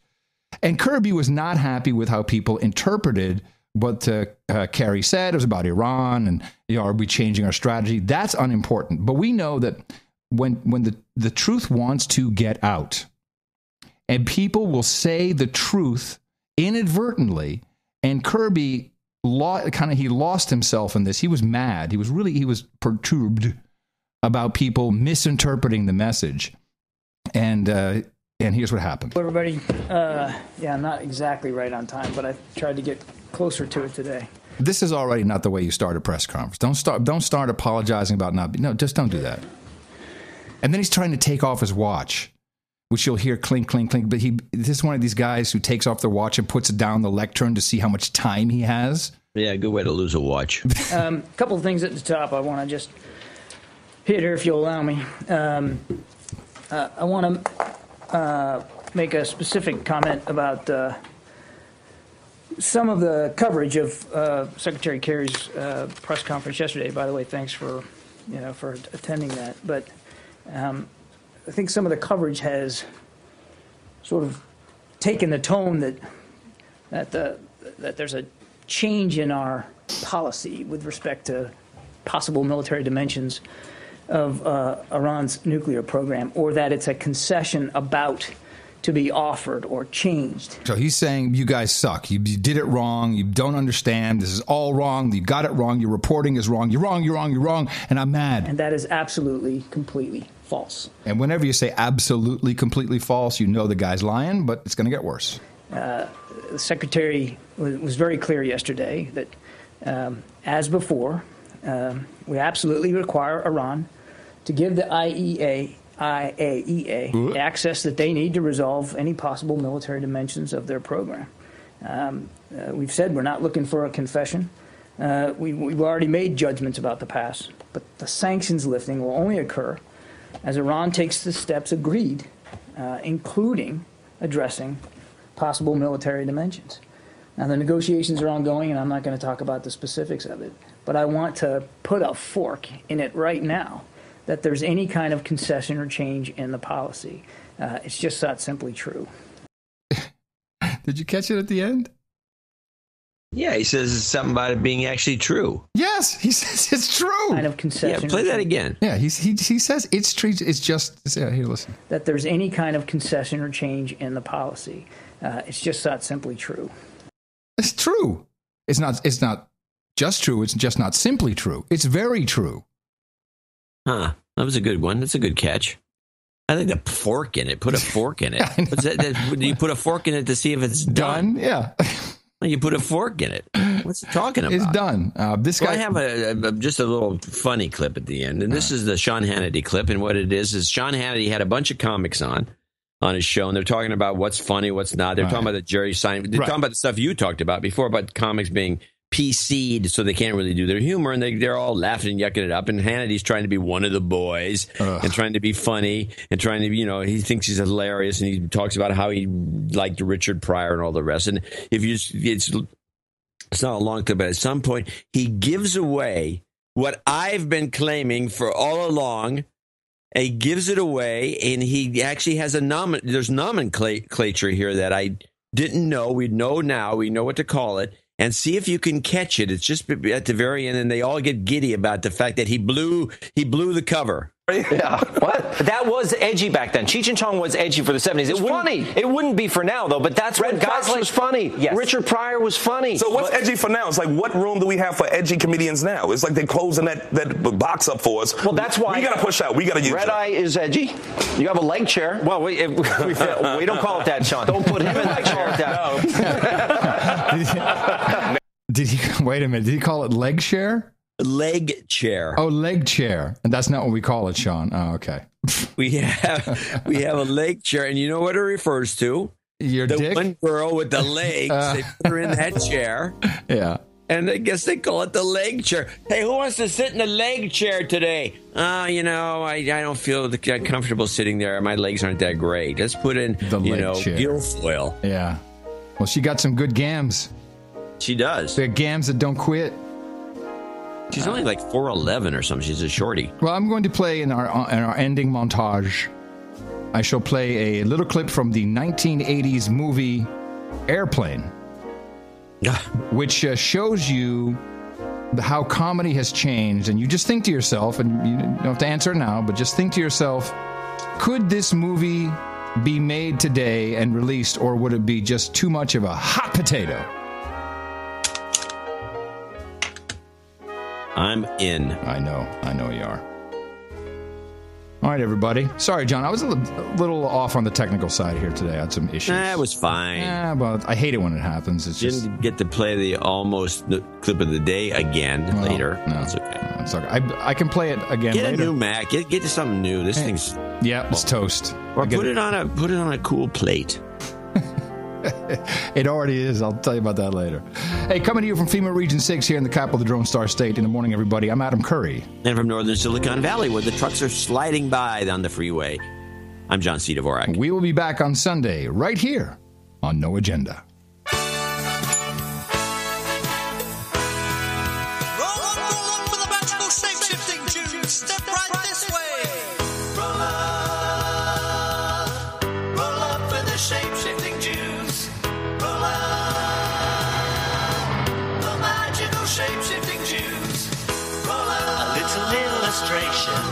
The magical shape-shifting Jews.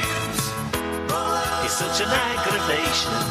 The magical shape-shifting Jews. Can I get you something? It's your mofo butter laying me to the bone, jacking me up. Tight me.